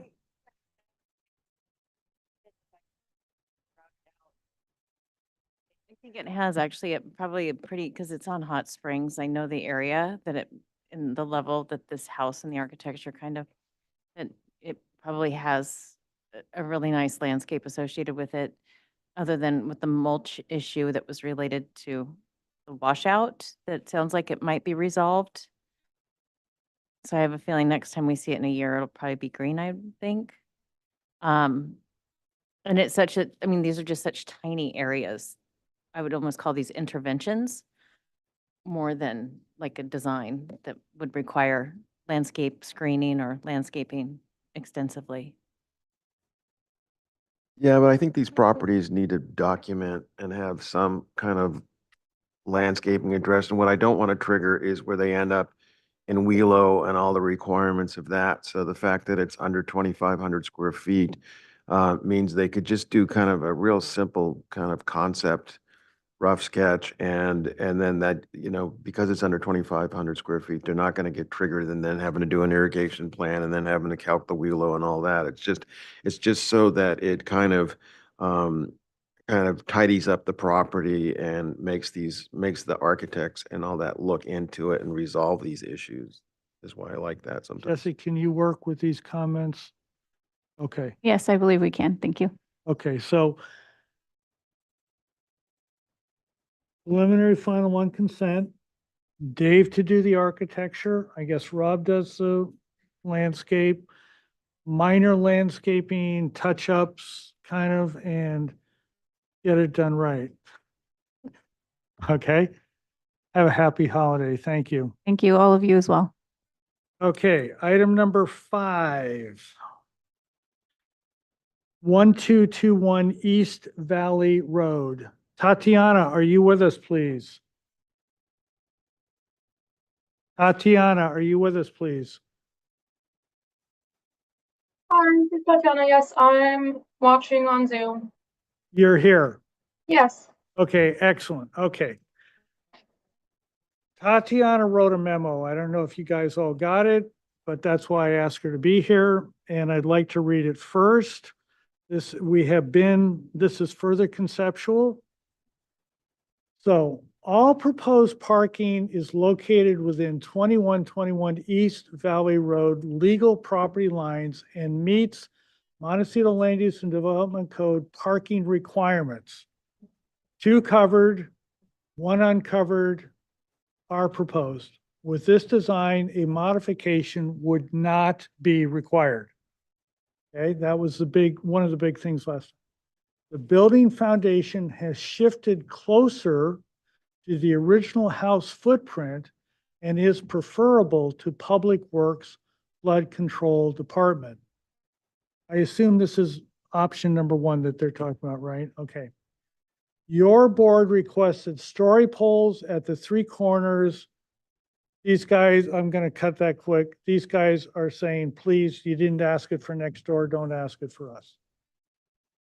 Staff reviewed a public comment letter from Mindy Wolf dated December 16th, 2024, which contains misstatements about fire department requirements and about the project plans. The plans accurately show existing recorded easements, and no new easements are required for the proposed driveway to be located within an existing recorded easement. Reported zoning or building violations are investigated separately by a division within P&D called Code Enforcement. The project does not involve any request to permit a residential trailer. Okay, any questions about that memo? Okay, and that's why I asked her to attend, in case we have those. So stay with us, please. Jeff, you're on. I'm Jeff Shelton, architect. And we have the owner, Mary Beth Myers, with us, and James Carson of my office. And I'd like to start out to say that our FAR is 66. So since I just watched that last one, our project is at 1,563 square feet residence. We went back to, why don't you go to the next slide, please? As we discussed, we did some concepts for you, went back and looked at all the things to get, to answer your issues, the county's issues, and the neighbors' issues.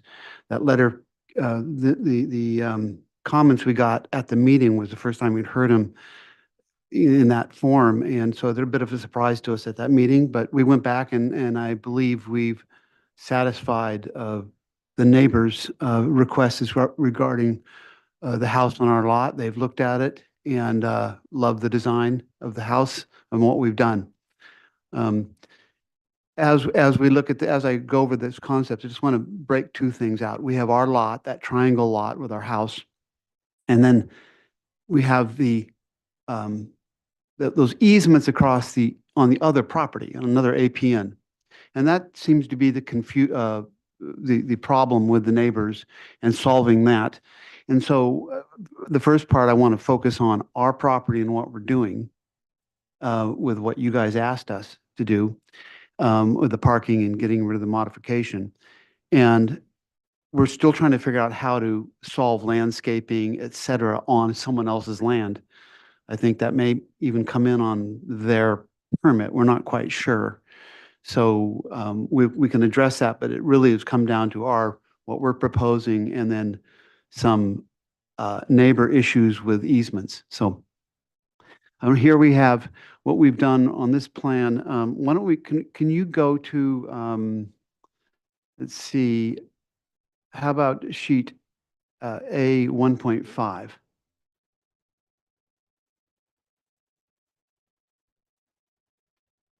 Yeah, right there. So what we've done is we pushed, and this is the option we're proposing now, we've pushed that whole house back farther away from the top of bank as requested by planning and flood. And like you heard Tatiana say, they like where we've put it so far. We put the parking under the building. So we raised it 3 feet. So it's about it's 6 inches lower than the first time we brought the project in. So now we have 2 cars parked under the house. With that took care of some cantilever issues you guys had, and we'll see that when we get to the elevations. Here we have parking and access approved conceptually by the fire department. And with the guest parking also on our land. So as Tatiana said, we've sort of solved all the problems with our last go around. Go to this next slide, please. Now we haven't hired don't have a consultant yet for landscape portion of the project. We wanted to get through this concept with you guys. You can see our building, you can see a hedge that is already planted right there, sort of blocks the view from the other property. And this, once again, is a concept. Looking at our property, provided places for some trees, some specimen trees that might help block views from the other neighbors, et cetera. But as you can see, we don't have a lot of room on our lot. The planting that goes up on those easements, I think we're going to come back to after, as it's on someone else's property. It's Mary Beth's easement, planting easement, but we're not sure who has the say-so of what goes there. We'll get back to that on perhaps another review. Can we go to slide number, jump to slide number X00? Come back to that. So this was back when why we're going for the modification, which we don't need. It just shows you the constraints we have on where we can put a house and where we can put a garage. And that's sort of why our building is where it is. It sort of just, we took what was left over from us. It also points out that I wanted to show you this for the landscape purposes. As soon as you get to that pink area, we're not planning to do any new landscaping over there. It's in this gully, and the whole hillside is already growing under oak trees and is a stable hillside. So when we come in with landscape plan, it'll be for this triangle, orange and a white triangle to the right. Can we go back a slide? So this addresses, and you can see it on our model. We changed it on the elevations and in the plans, et cetera, to reflect conceptually what we're going after. We as you can see, because we needed to get cars under it, it sort of opened up the whole area, so the building's not cantilevering like it was. And I think all but one member kind of wasn't thrilled with the cantilever. And so we like what's going on with it. Right now we have it open. We'd like to have it open. Flood would like to have it open. If it has to be closed, we can close it. We did, not in this model, but just because I didn't want to start tearing it apart, we did switch this big window around to the other side. sort of, we'll be flipping stairs on the interiors. So that'll be not looking at that neighbor, it'll be looking down the creek bed. Little stuff like that, that's sort of refining our concept. We wanted to keep it at concept level here. So I think that's, all the details are the same on the back end of this, if you want to get back to those, but that's basically what we're coming in with. We have other concepts if you want to go through them, but flood like this one the best, so we're coming in with this one, and so did the neighbors. Let's leave the other plans as backups, seeing how the board reacts, okay? Stacy, questions, please. Just help me understand. I know, because we saw the other project too, with the easement and the parking. Are you allowed to park 2 spaces in the easement zone up above, or how much parking space do you have up there? Could you go back to that, I believe, A 1.1? Yeah, so if you could blow that up a bit. So this is a bit of a controversy, so I don't want to get, make that part of this project or this talk, but that right below the fire truck there's a area that's an X. Mm-hmm. And so Mary Beth right now has an easement to park there. Okay. But there's debate whether she has to change that easement because now it's access. Say no parking in that area. So I think that's going to be between the owner's lawyers and the fire department or whoever. So how, if she was able to park there now, how do you get into the lot then? Like, where's the road currently to get you to the interior? Yeah. Okay, I'm Mary Beth, I'm the owner. Press the button. Sorry. There you go. There you go. I'm Mary Beth, I'm the owner. We have been having easement conversations for about 10 years. So as it's written currently, yes, there's permission to park 2 cars in the parking easement in, let's say, the main driveway. Okay. Equally, there's a driveway which also has permission to park additional cars in the driveway.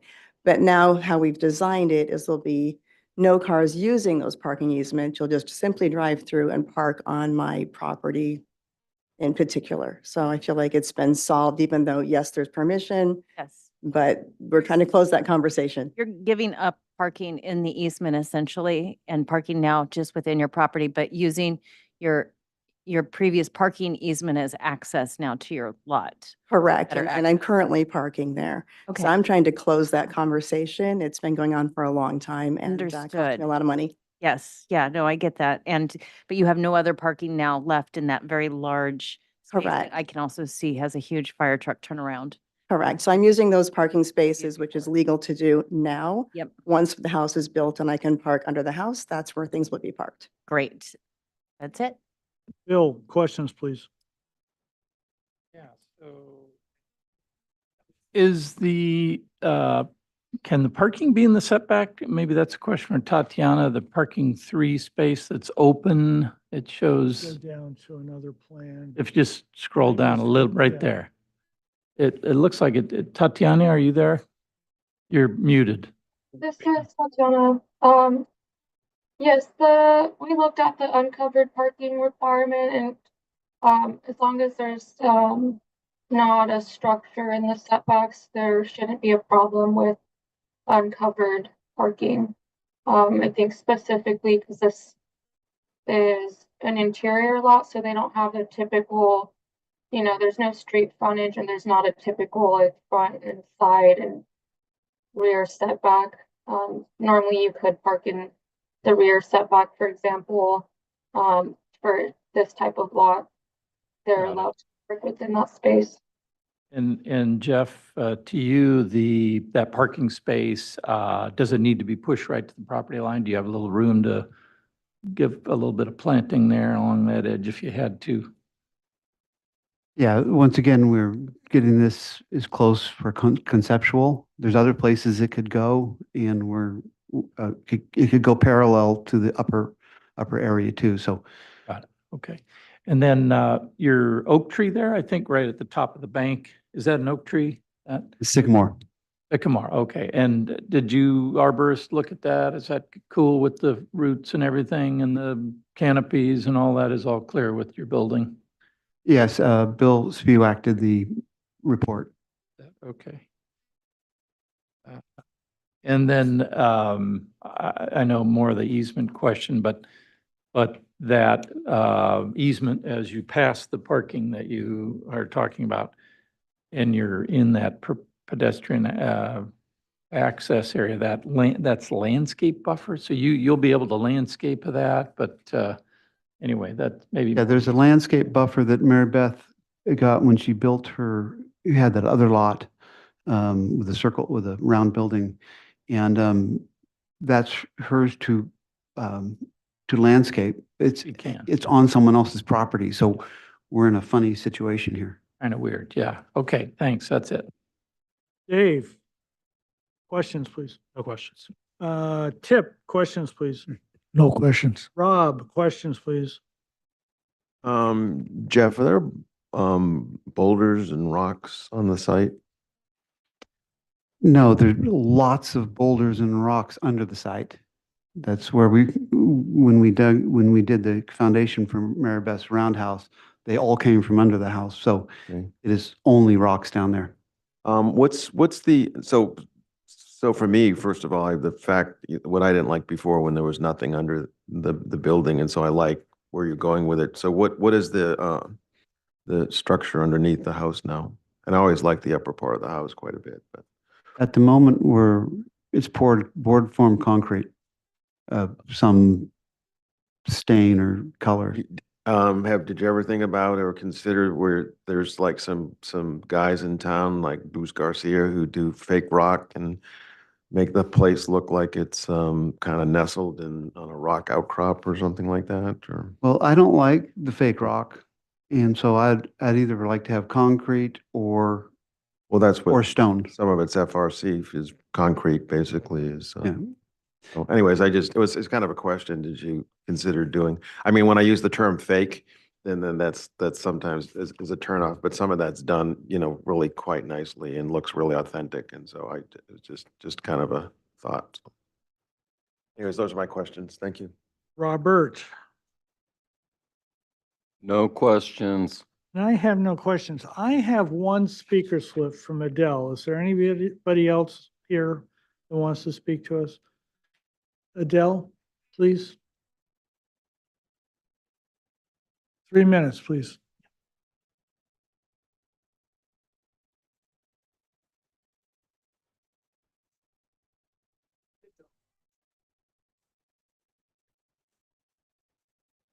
My name is Adele Yamada, and I am working with Ms. Taylor. She's the property owner of 1217 East Valley Road. It's the parcel which this applicant has several easements. And I realize there are several issues that will need to be resolved between the property owners, many of which are outside the purview of this board. We're all aware that this is an extremely constrained parcel, and construction vehicle parking is prohibited on 192. I'd like to request that a construction staging plan and a construction vehicle parking plan be required for preliminary approval by this board. I also want the board to know that I am in support of the architecture. I'd like to thank Mr. Shelton for his attentiveness to my concern, and he provided the 2 covered parking spaces on site. He's presented a design solution today for a house and covered parking that I feel is absolutely outstanding. Thank you. Thank you, Adele. Is there anybody else that would like to address the board, please? Okay, so it probably back to her letter. The fire access road appears, the parking easement conflicts with the fire department access requirements and will not approve the plans for 1221 conceptually or otherwise until the parking easement is legally removed. So we can't give you preliminary, I don't think, till that gets done. But So that to me was the one. And thank you for having that. Now, we are on for further concept. What do we want to do, Stacy? I mean, I think I can support the plan as it is now, especially since they've taken care of the parking situation and put it under the house, which was the one thing that required the modification. I love the architecture. I think it's great. I'm sad it can't be cantilevered over the creek. That's okay. But I think they've been addressing a lot of the issues with the neighboring parcel, the easements, the parking. I could support it going to, when it gets past this legal hurdle, going to preliminary and final as with a full landscape plan later. Okay, Bill, comments, please. Yeah, no, I think you've done a nice job. I like the parking underneath the house. I think the structure's great. And I like the new parking arrangement and the orientation. Also, I could support it. I would say get your easement issues worked out and then come back for preliminary and final. Dave, please, comments. I agree with Stacy and Bill, and I can support the project. Tip, please. Yeah, I definitely can support the project as designed. Rob, please. I mostly agree with my fellow board members. I really like the building, the top part. I think the base of it is a little more ordinary, and I think I mean, it's an unusual house. And so that's where I was kind of going with, you have this kind of opportunity to make this house kind of carry it to another level, and that has this house feel like it kind of is nestled in the creek and grows out of the creek. And then that's where I was actually, I guess, encouraging you to look at, FRC rock, where the house kind of feels like it's built on a rock outcrop. And I think, and which is unusual, but the house is unusual, so it kind of carries it to the next level. And whereas the base right now, I'm glad you put something under there. It needed something for me, but I just think that it could, I just think about going another level. But if that's where you want to be, then I would completely support where you are now, so. Robert, please, comments. I'm a little bit confused about the property lines there, but it looks to me like there's enough room on the west to park. But that's on the other lot, I guess.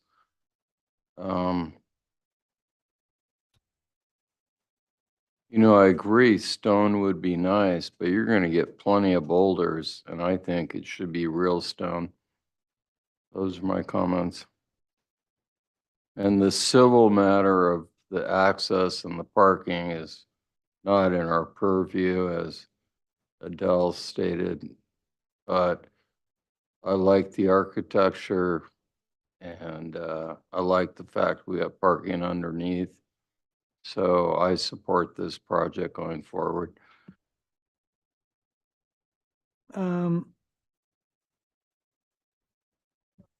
Sometimes the board is a pain and sometimes it actually produces better results. I think this time getting it up, getting it under, staying away from the planning commission, I think those are all very positive things for you and for everybody else. I have no problem with the architecture at all. You've proven over and over and over again to make excellent choices. So I'm going to stay out of your way as much as I can. And I think the landscape plan needs to be dealt with. Perimeter landscaping or why you don't have it, please. And, it's a very natural site. I actually did get out there maybe 2 months ago now when there was that sort of that weird site visit that I was the only one that attended or something. Oh, 2 of us attended at different times. Oh, 3 of us did, but at different times. But anyway, so if you can figure out a landscape plan, try to pull, I thought Bill's comment about getting the backup space and off the setback so we can get hedges or something was a good one. But besides that, I think it's an excellent job. It's going to be well received. into posterity. So good job. And have a happy holiday, everybody. Oh, and when it comes back, because the landscape plan did not come, I think we ought to get the full board, but preliminary final, just rock and roll, I think. And Mr. Chair, just Appreciate it. for the record, I wanted to acknowledge, I know that Ms. Cruz's planner memo referenced it, but we did get a comment letter from Ms. Wolf. When? I didn't see it. It's in, Oh, by all means, I didn't see this. So, yes, I think we have an obligation to read this. Our And I office, can talk to the planner memo after this as well. Sorry to interject. I just wanted to get clarification on the story polls if you want it to come back with story polls. oh, the story posts. Does anybody feel we need them for this project? I'm seeing a bunch of shaking heads, no. So, is it legal to say it's in the file? And that or do I need to read it? Please. it's 3 pages long, so it's in the file. This project is coming back, but I just want to acknowledge that it was submitted in a timely manner and made available to the members. Tatiana, could you make sure that all these things get in the file early? I tend to look at things Tuesday morning. So if you could do that in the future, I'd appreciate it. Tatiana? Yes, we will do that, although sometimes we don't receive these letters. Then can you send out an email or ask Dave too that something new showed up, please? Yes, yeah, we can do that. Okay, summary. If you want to address this, it has to be on the mic. And this is unusual, so make it quick, please. I apologize, but the email that I sent to Mr. Villalobos was sent to Tatiana from the fire department.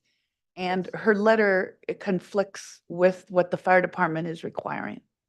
Okay, That also should be in your files. It was sent to Tatiana. okay. So the email that Ms. Agoja, I'm sorry, Ms. Yamada, sorry, all happens. I can include that. Okay, so let me read the summary, Jeff, just for thoroughness. Yep. We haven't seen it either. Require applicant, okay, we request your board reject any level of project approval, which we're not doing, and instead require applicant to resolve outstanding access easement issues. Yes. Require an updated project description and require existing building zoning and fire department violations be remedied prior to MBAR approval. Require applicant prepare and present a landscape plan. So it sounds like we got it. Okay? Have a happy holiday. You too. Appreciate it, everybody. Okay. Yes, let's take a 2-minute break or 5-minute break. We'll be right back.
1386 East Valley Road, there were comments. MBAR members expressed some concern regarding proposal to raise roof height, the central roof portion, increases mass without enhancing design, restudy break pitch roof element, east elevation, restudy front entry, reduce hardscape, increase landscape areas, consider more formal, period appropriate, motor court entry, reduce hardscape and pool area, return with full details. Okay. So in the spirit of you're the second to last, let's be clear, concise, and complete, please. Mike? There you go. Thank you. Project. For those that weren't able to be here on our last meeting, just first thing with the floor area ratio, we have been able to reduce the floor area ratio. We're taking some square footage away from the project. There's no additions going on from the first iteration that you might have seen. We have been able to reduce hardscape in areas around the back of the pool and some smaller areas around the, near the footprint of the house. We're not proposing any change to the existing drive. Before, we were trying to widen it to the second, the east entry, but now we can just leave that as it is, as original design, original construction, I should say. And so no new hardscape in that area. The whole drive surface area is proposed as California gold chip seal. So that'll help soften the hardscape that we do have. Can I interrupt here? There's a memo and I'd just like to get that and then we'll get back to you. Is that okay? MBAR members expressed some concern regarding proposal to raise roof central. Oh, I'm This is sorry. The comments, yeah. We've already read those. Okay, very good. So please go ahead. I think it on the you can go to. Can you speak more, get closer to the mic, just physically get closer to it? Yeah, it does not record. So you can go to, this would be A33. And then your next, so this, the project is, I don't want to say a restoration, but we're trying to keep as much of this early 30s era house intact as we can. But we do have to change the underlayment of the roof. So we're proposing to reuse all roof tiles, but since we have to do this work anyway on the roof, we would like to extend that roof section. And we did look at other ways, we know what it looks like without that. You still can't hear me?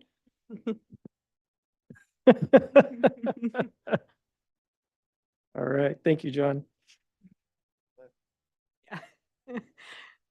So your next drawing sheet, please.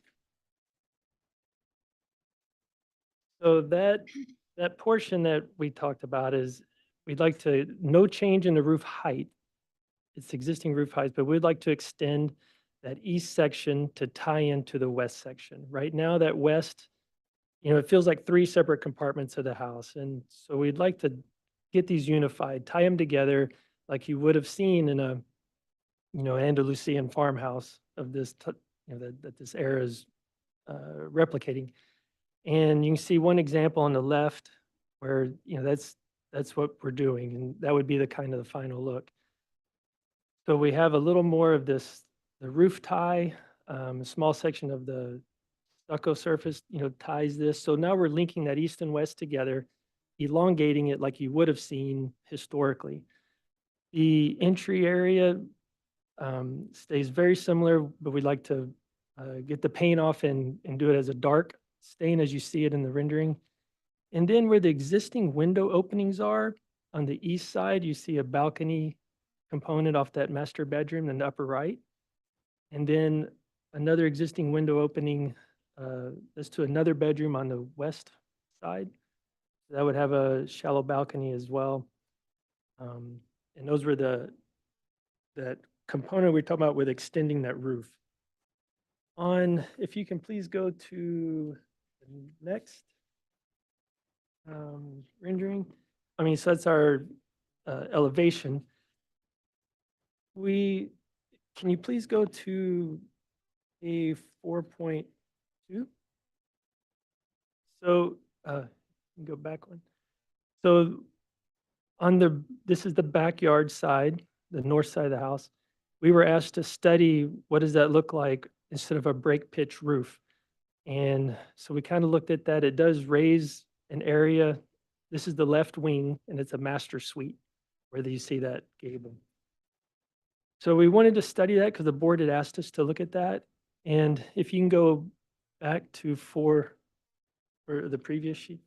So we feel like that break pitch roof kind of keeps the scale down on something that's already, it doesn't feel as tall in reality as it does on a 2D drawing, but we wanted to show examples of what a break pitch roof was. We were asked to didn't feel like it was just what does that look like? So we were able to find examples.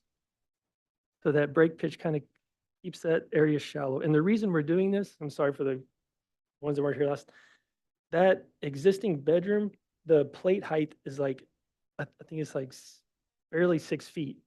And so we need to get some more ceiling height in there where those 2 windows are, and that's a master bathroom. So we're just trying to get just make that a more usable bathroom. That's why we're even talking about this portion of the roof. I think those are our primary comments. And then Kaylee has Landscape. All right, Kaylee Grubb from Arcadia Studio for the record. Can we go to the first landscape sheet? All right, so this project's gone through a couple iterations landscape wise. And at this point, there's not a whole lot of programming requested on the client side for the landscape. And so we're more just trying to honor the architectural style and minimize adding too much additional hardscape. The existing stairs and entry sequence, they are existing, and so the client would really like to keep them. And so we're just augmenting that with some potted plants. And as well as the motor court, fire told us that we don't need the second entrance to have the gate setback and the minimum driveway width. So we're able to keep the existing driveway and just chip it. And so it'll just have that kind of agrarian feel as you approach.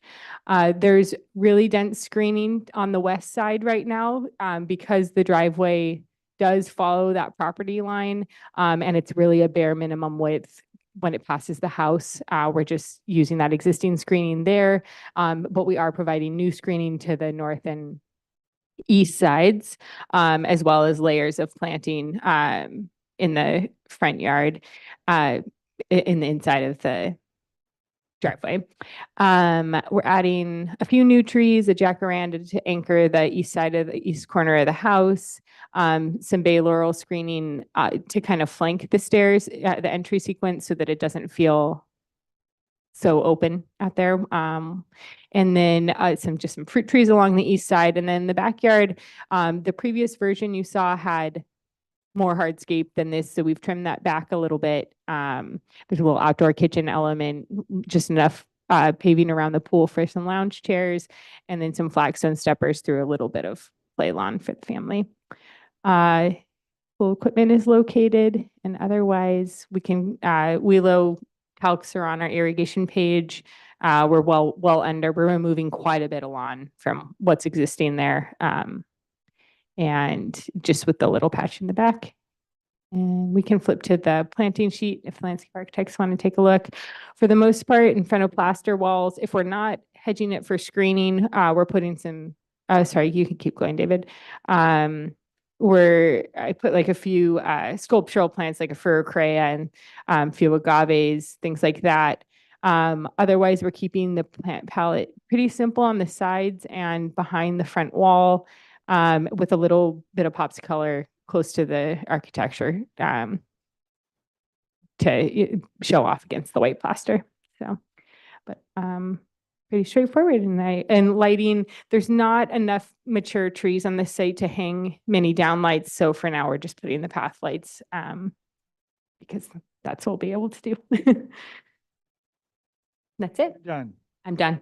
Very good. Thank you. Tip, questions, please. No questions. Bill, So no square footage is added, is that right? it's subtracted actually. You're taking it out, okay. That's correct.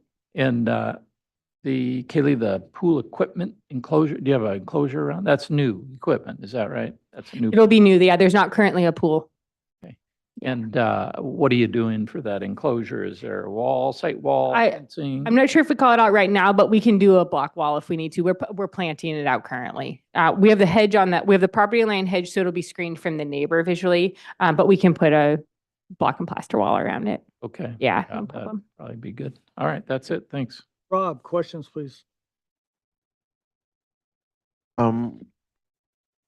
I was trying to look at the last plan or think about the last plan. The only thing that caught my eye was the front steps. Is that changed from before?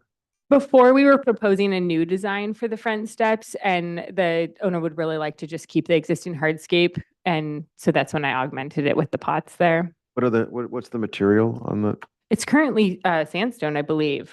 Or is it? Concrete, those front Was it steps are. Oh, I thought it was stone. Okay, sorry. It's been a while since I saw it. Okay. Do we have a photo of it? Are Can go to, I'm not sure what PDF number. Are you open to at least color staining it or something? I believe Oh, we could do that. Yeah, I can look if there's enough clearance to overlay with Veneer, stone. veneer or something? Yeah, that would be even better. But Yeah.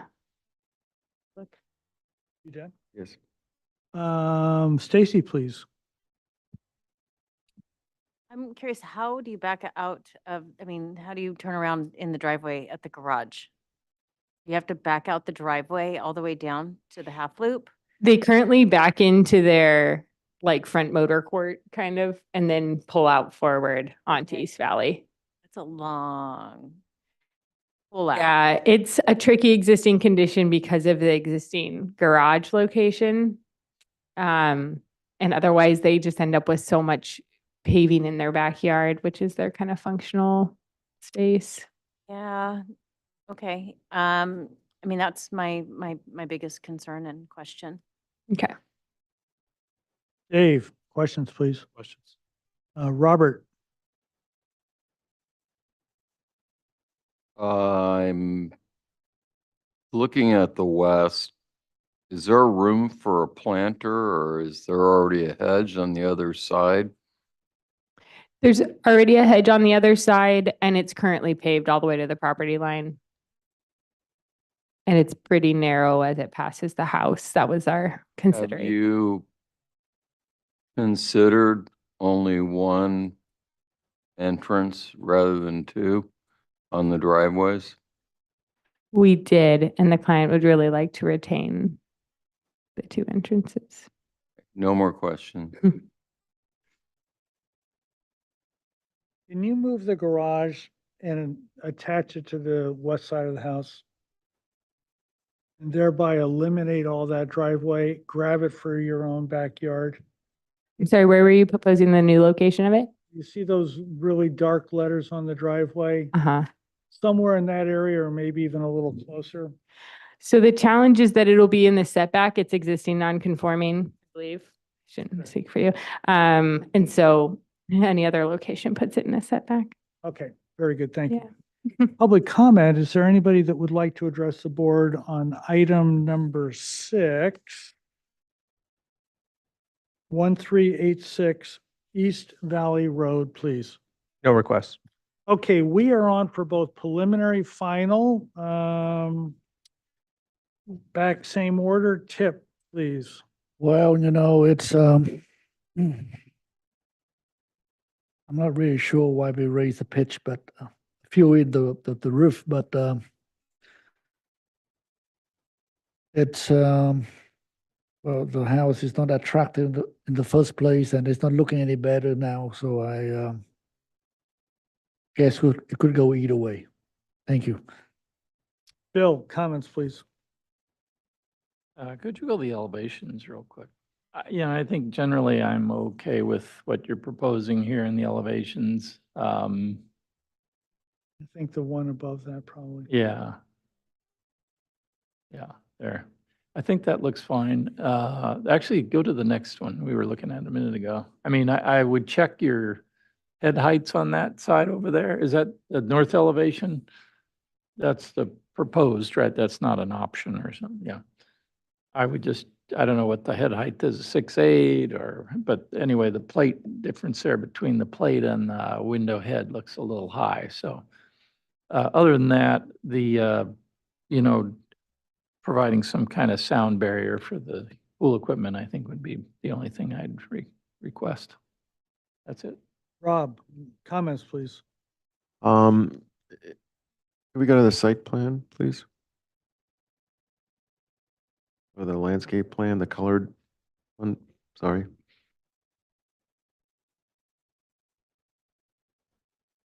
Yeah, that works.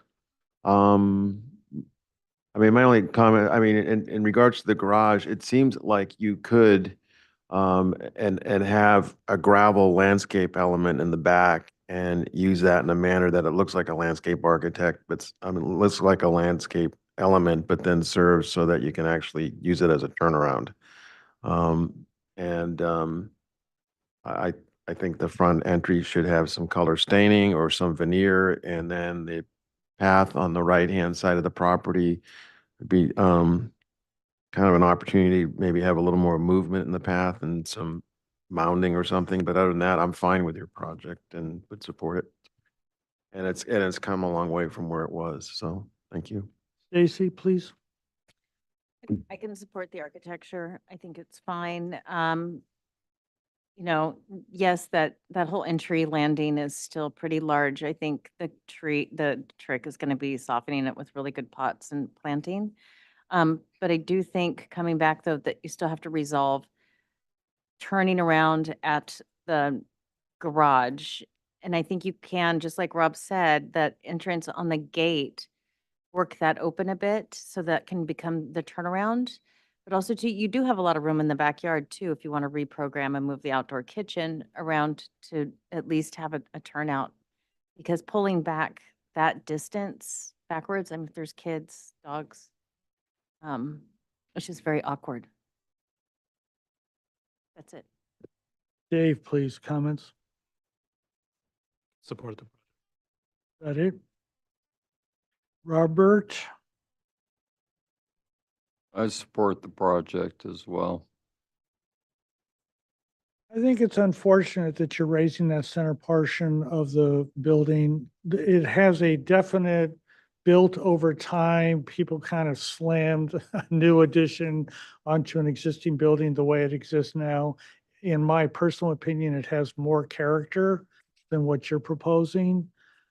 Yes, Casa de Herrera, I understand the photograph you used.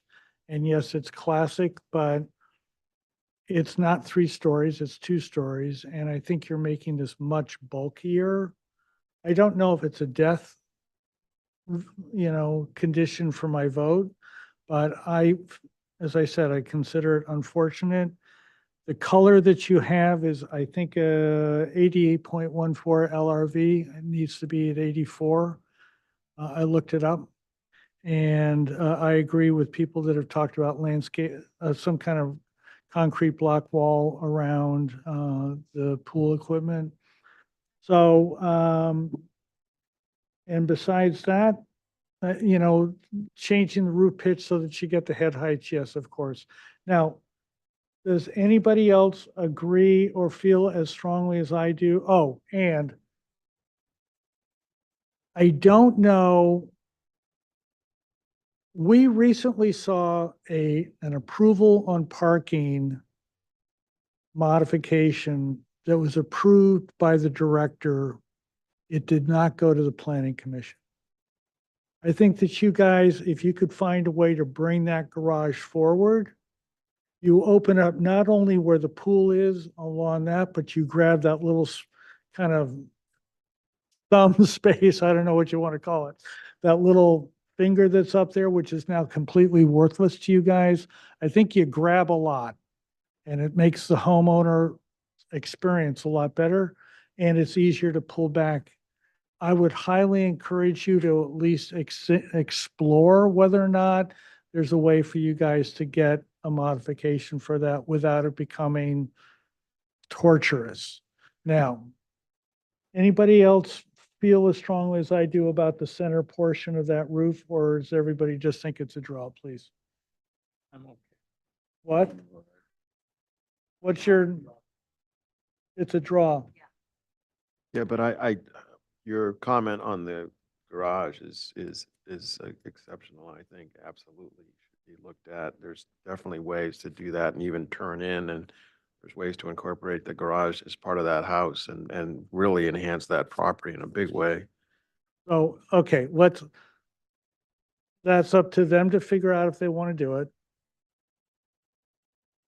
What about that center section on the roof? I get a draw from two of the people over here either way. You know, it's so far from East Valley Road. You don't care. I don't Chip, care. do you care, Bill? I'm okay with it. Okay, so let's just let it go. So, do I have a motion for both preliminary and, we did public comment, right? Okay, both preliminary, yes, preliminary and final.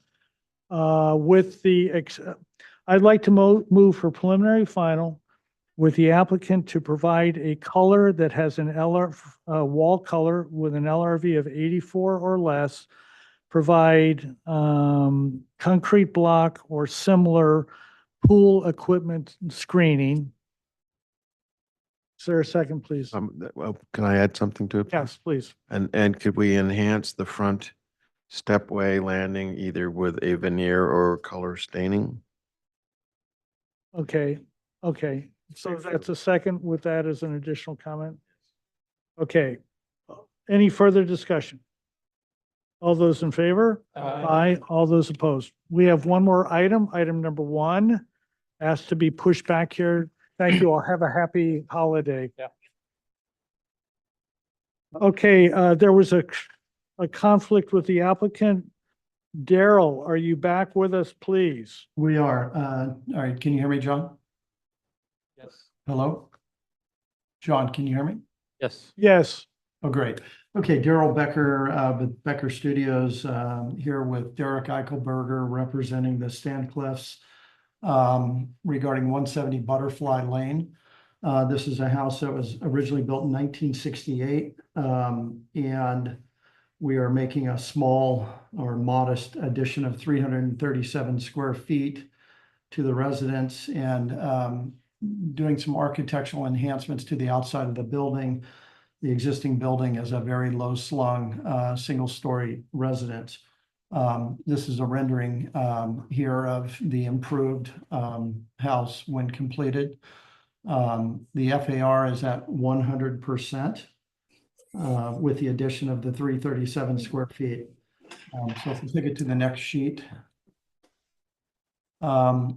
This is, the residence is on Butterfly and High Road on the corner. There's an existing driveway that enters off of the corner. The proposal is to remove that driveway from the front yard, creating a usable front yard for the residents and a new approach from Butterfly. If you go to the next sheet. This is, there's an entrance to the back that goes to the garage. That is the image on the right-hand side. The left-hand side shows the main entrance coming up the hill, sweeping across the front entry. And then the image on the bottom left corner is the pool patio, and there's a shed that's been built there, as far as we can tell, without permit. It also houses the pool enclosure, pool equipment. We'll take you through the site plan later and show you that area, but there's a beautiful Morton Bay fig there. And what we're hoping to do is just open that area up. The adjacent side in the rear of the house shows the swimming pool and the rear of the house. We're not planning any changes to the swimming pool, but we are changing the rear facade. Next sheet. These are the neighboring homes. There's a lot of small cottages of varying styles, some more private than others and whatnot, just for context. Next page. And this is a material board. I'll come back to this. Let's go ahead and go to the next sheet. So this is the existing site plan. You'll see the residence sited at the corner of High Road and Butterfly with this a very important circular driveway that we intend to remove. The existing footprint of the house is pushed to the east sideline, and the pool faces High Road. We're dealing with two 50-foot setbacks, so we've got a very tight site.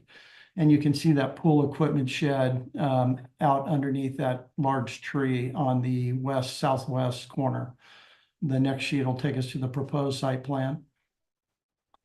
So with this, we're showing the improvements to the site. We're removing the large building underneath the Morton Bay Fig, which is essentially a landscape project. We're showing some patio enhancements there, as well as a new entryway and public walkway along Butterfly Lane up to the entry to the residence. And there to the left of the entryway, you'll see the small addition that we're doing, which is an addition to the kitchen and dining room area of the residence. We're also opening the back of the house up to the east with a small private courtyard, if you will, off of the bedrooms. We're creating guest parking up the hill at the back of the property. And then we will be enhancing the garage doors also at the north side of the property. So next sheet is our demo plan, and then the next sheet is our new floor plan. And we're basically just sort of reordering the house and creating and improving the flow of the residents here. And it's not really any of the purview of this board. Can we I keep moving? understand. Thank you. I'm just giving you context. Next page, please. We'll take you to 13 would be, sorry, the 13th sheet would be the elevations. So this is the garage elevation or the east elevation. And so the changes here are really off in the distance. We have the roof at the entryway with the addition to the kitchen. We're changing the garage doors and some of the windows on this elevation and door. Next sheet is the front elevation towards Butterfly. Again, this isn't really seen from the street, but we are changing the architectural roof on the building, and we're defining very clearly the entry door. This door in the elevation is drawn as a glass door. It will be a plank wood door, and I'll show you that later on our finish schedule. Next sheet. This is the south elevation facing the neighbor's property. There's a hedge there, so there's a lot of privacy between these properties. Nobody really sees this elevation. We are however, changing the master suite roof along the left side and the window order along this elevation. Next sheet. And this is the rear yard elevation facing the pool. We're taking off a low slung sun cover, and we're opening that up to the primary suite, which will have a small awning over the doors.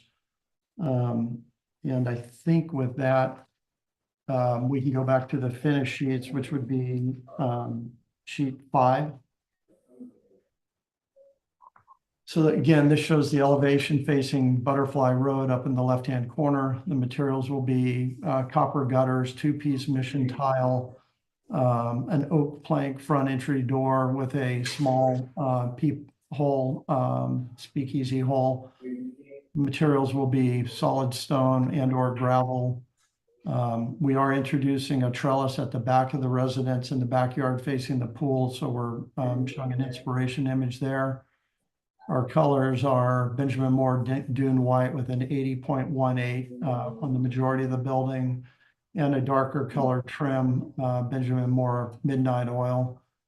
And the garage doors will be a natural stained ash antique looking. And then we have, of course, dark sky compliant lighting.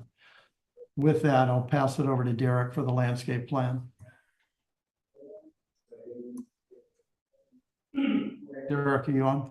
Yeah, I'm on. I'm just waiting for the sheet to get queued up. It's the last sheet. Here you go. Daryl went over this pretty well. I'll just touch on a few things. By getting rid of that driveway, we do have to add a retaining wall along the front, which is only a few feet most of the way. But it does give us a much more gracious entry from the lower Butterfly. People generally park along there now. If they do continue to have steps that will go up, and there'll be a nice entry procession to the front door. There is a dining room courtyard off the, is that the living room or the dining room, Daryl? That's the living room. Yeah, with a small fountain, and then we're reworking all the paving under that Morton Bay fig.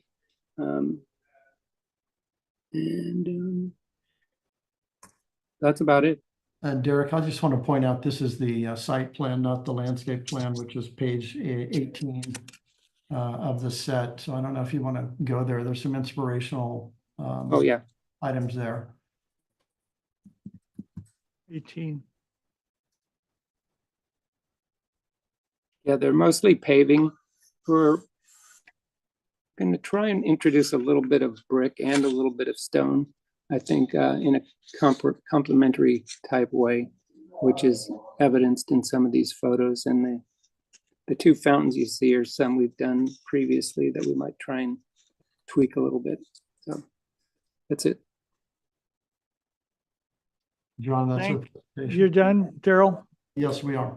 Yeah. Okay. Questions, Dave, please. No questions.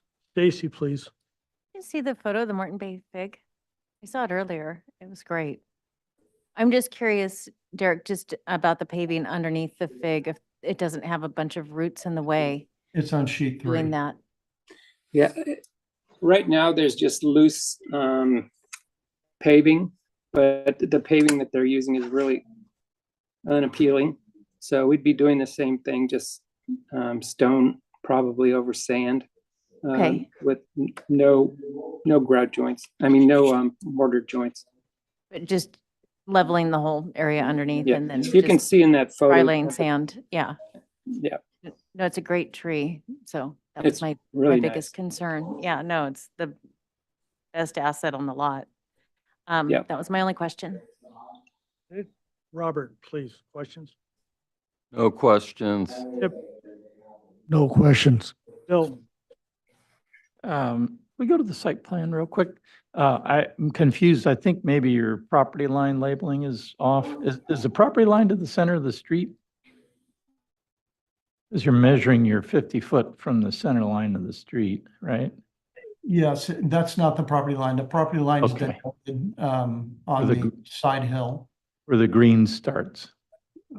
Well, it's in the middle of the green, just inside the hedge on the high road side. You can see there's a boulder dash line. Okay, and then on the front on Butterfly Lane, because are you, Correct. so it looks like your pathway, Derek, maybe you can correct me. Can you put a pathway in the right of way then, or Yeah. is that is that on the property? it's in the right of way, but you guys probably remember our project on Lilac, where the street division, it made us add a walking path. We're sort of anticipating that here.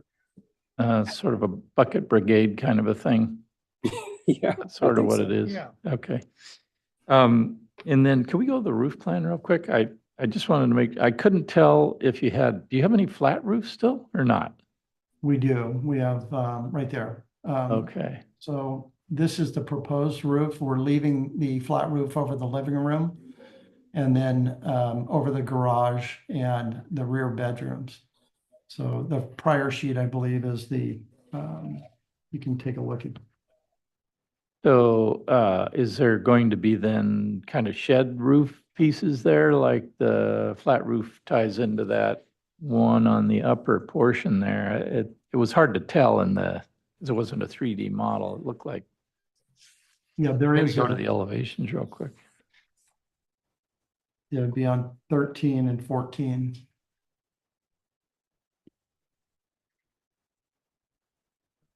So there is currently some shed portions of the roof, but we're trying to minimize those, and we only leave the one shed portion facing the garage at the rear. And there's no way to get rid of those shed pieces then at this point. It's just way more challenging. Yeah, it's not a high value add. I mean, it's against, nobody sees it. It's against the blind side of the house. Oh, okay, got it. All right, that's it. Thanks. Bob, please. Questions? Yes, please. Can we go to the site plan, please? 18, Yeah, I think it's, 18. um, that works. Actually, the other site plan is, I think, gets a little closer. So if the other colored one, yeah, that one. I mean, first of all, the solution to get rid of the driveway and the way you resolve it is makes the whole property. So I'm really appreciative of that. Have you considered, where you have the central node and the fountain, you have that walkway that comes off the parking stall, and then it's awfully close to the house? Have you considered kind of combining those so that the walkway kind of goes into that central fountain node and combines that, and then Yeah, I did some studies of that, but pushing that circle closer to the house makes things even more crowded. And diverting the path to the fountain seems like you're going one way to get to another way. So it's just a tricky site. It may develop in the field, is my hope, but yeah, the neither path looks solution is awfully great. close to the house. That resolve that. Why is the paving? Why is there so much paving over by the pool equipment? We anticipate having, we're just showing a little fire pit there right now, but I imagine there's probably an outdoor table or some other space over there. It's really nice to sit under that tree, and we're imagining that's going to develop on its own after we, provide the paving for it. It almost looks like the paving, if it's shifted to the pool, would be better. But anyways, yeah, okay, those are my questions for now. Eric, the upper right-hand corner of this, we don't see any hedging on the adjoining property. Is there hedging there? Or is there no landscaping between you and your neighbor to the north? There's There is. Go ahead, Daryl. Well, I was just going to add, there is, but John, it jumps the property line and is on the neighbor's property at that point. It's very narrow between that garage appendage and the walkway, but the hedge is on the neighbor's property at that point. Okay. Public comment. Is there anybody that would like to address the board on item number 1? I know it's a little late in the meeting. 170 Butterfly Lane, please. No requests. Okay, we are on for concept. Dave. I think it's a very nice project. I especially like the removal of the driveway and capturing that yard and enhancing that tree by removing that shed underneath it. So, yeah, I can definitely support the direction you're headed. It's a nice project. Stacy, comments? I can support the project as well. I agree with everyone else that removing that driveway just kind of makes the whole project work, and exposing the Morton Bay Big and celebrating it. And then putting all the cars to the side on the end of the house is much better. So I can definitely support it. Robert. I concur about the driveway. It's made a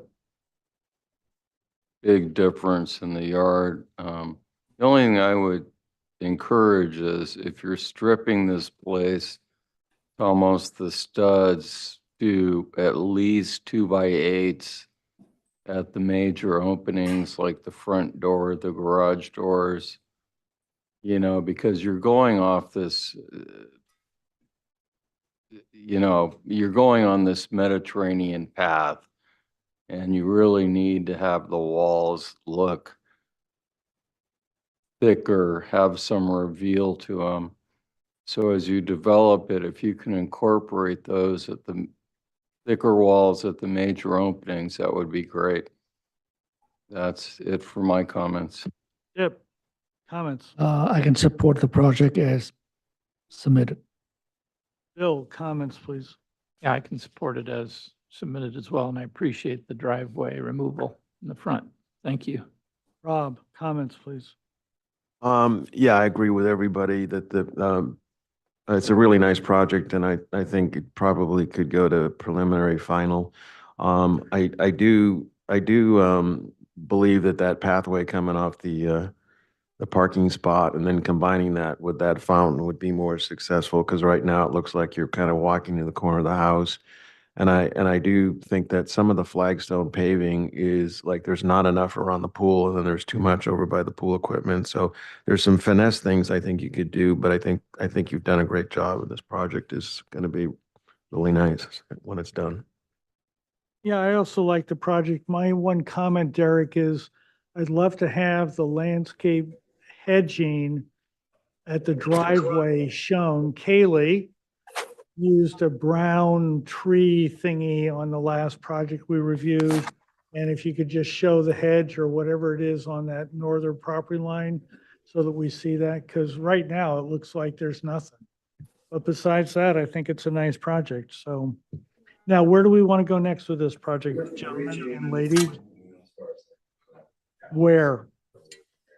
Do we want to take it all the way to consent? Okay, preliminary final on consent. Thank you all. All right. Thank you, guys. Okay, so just a couple of quick notes at the end.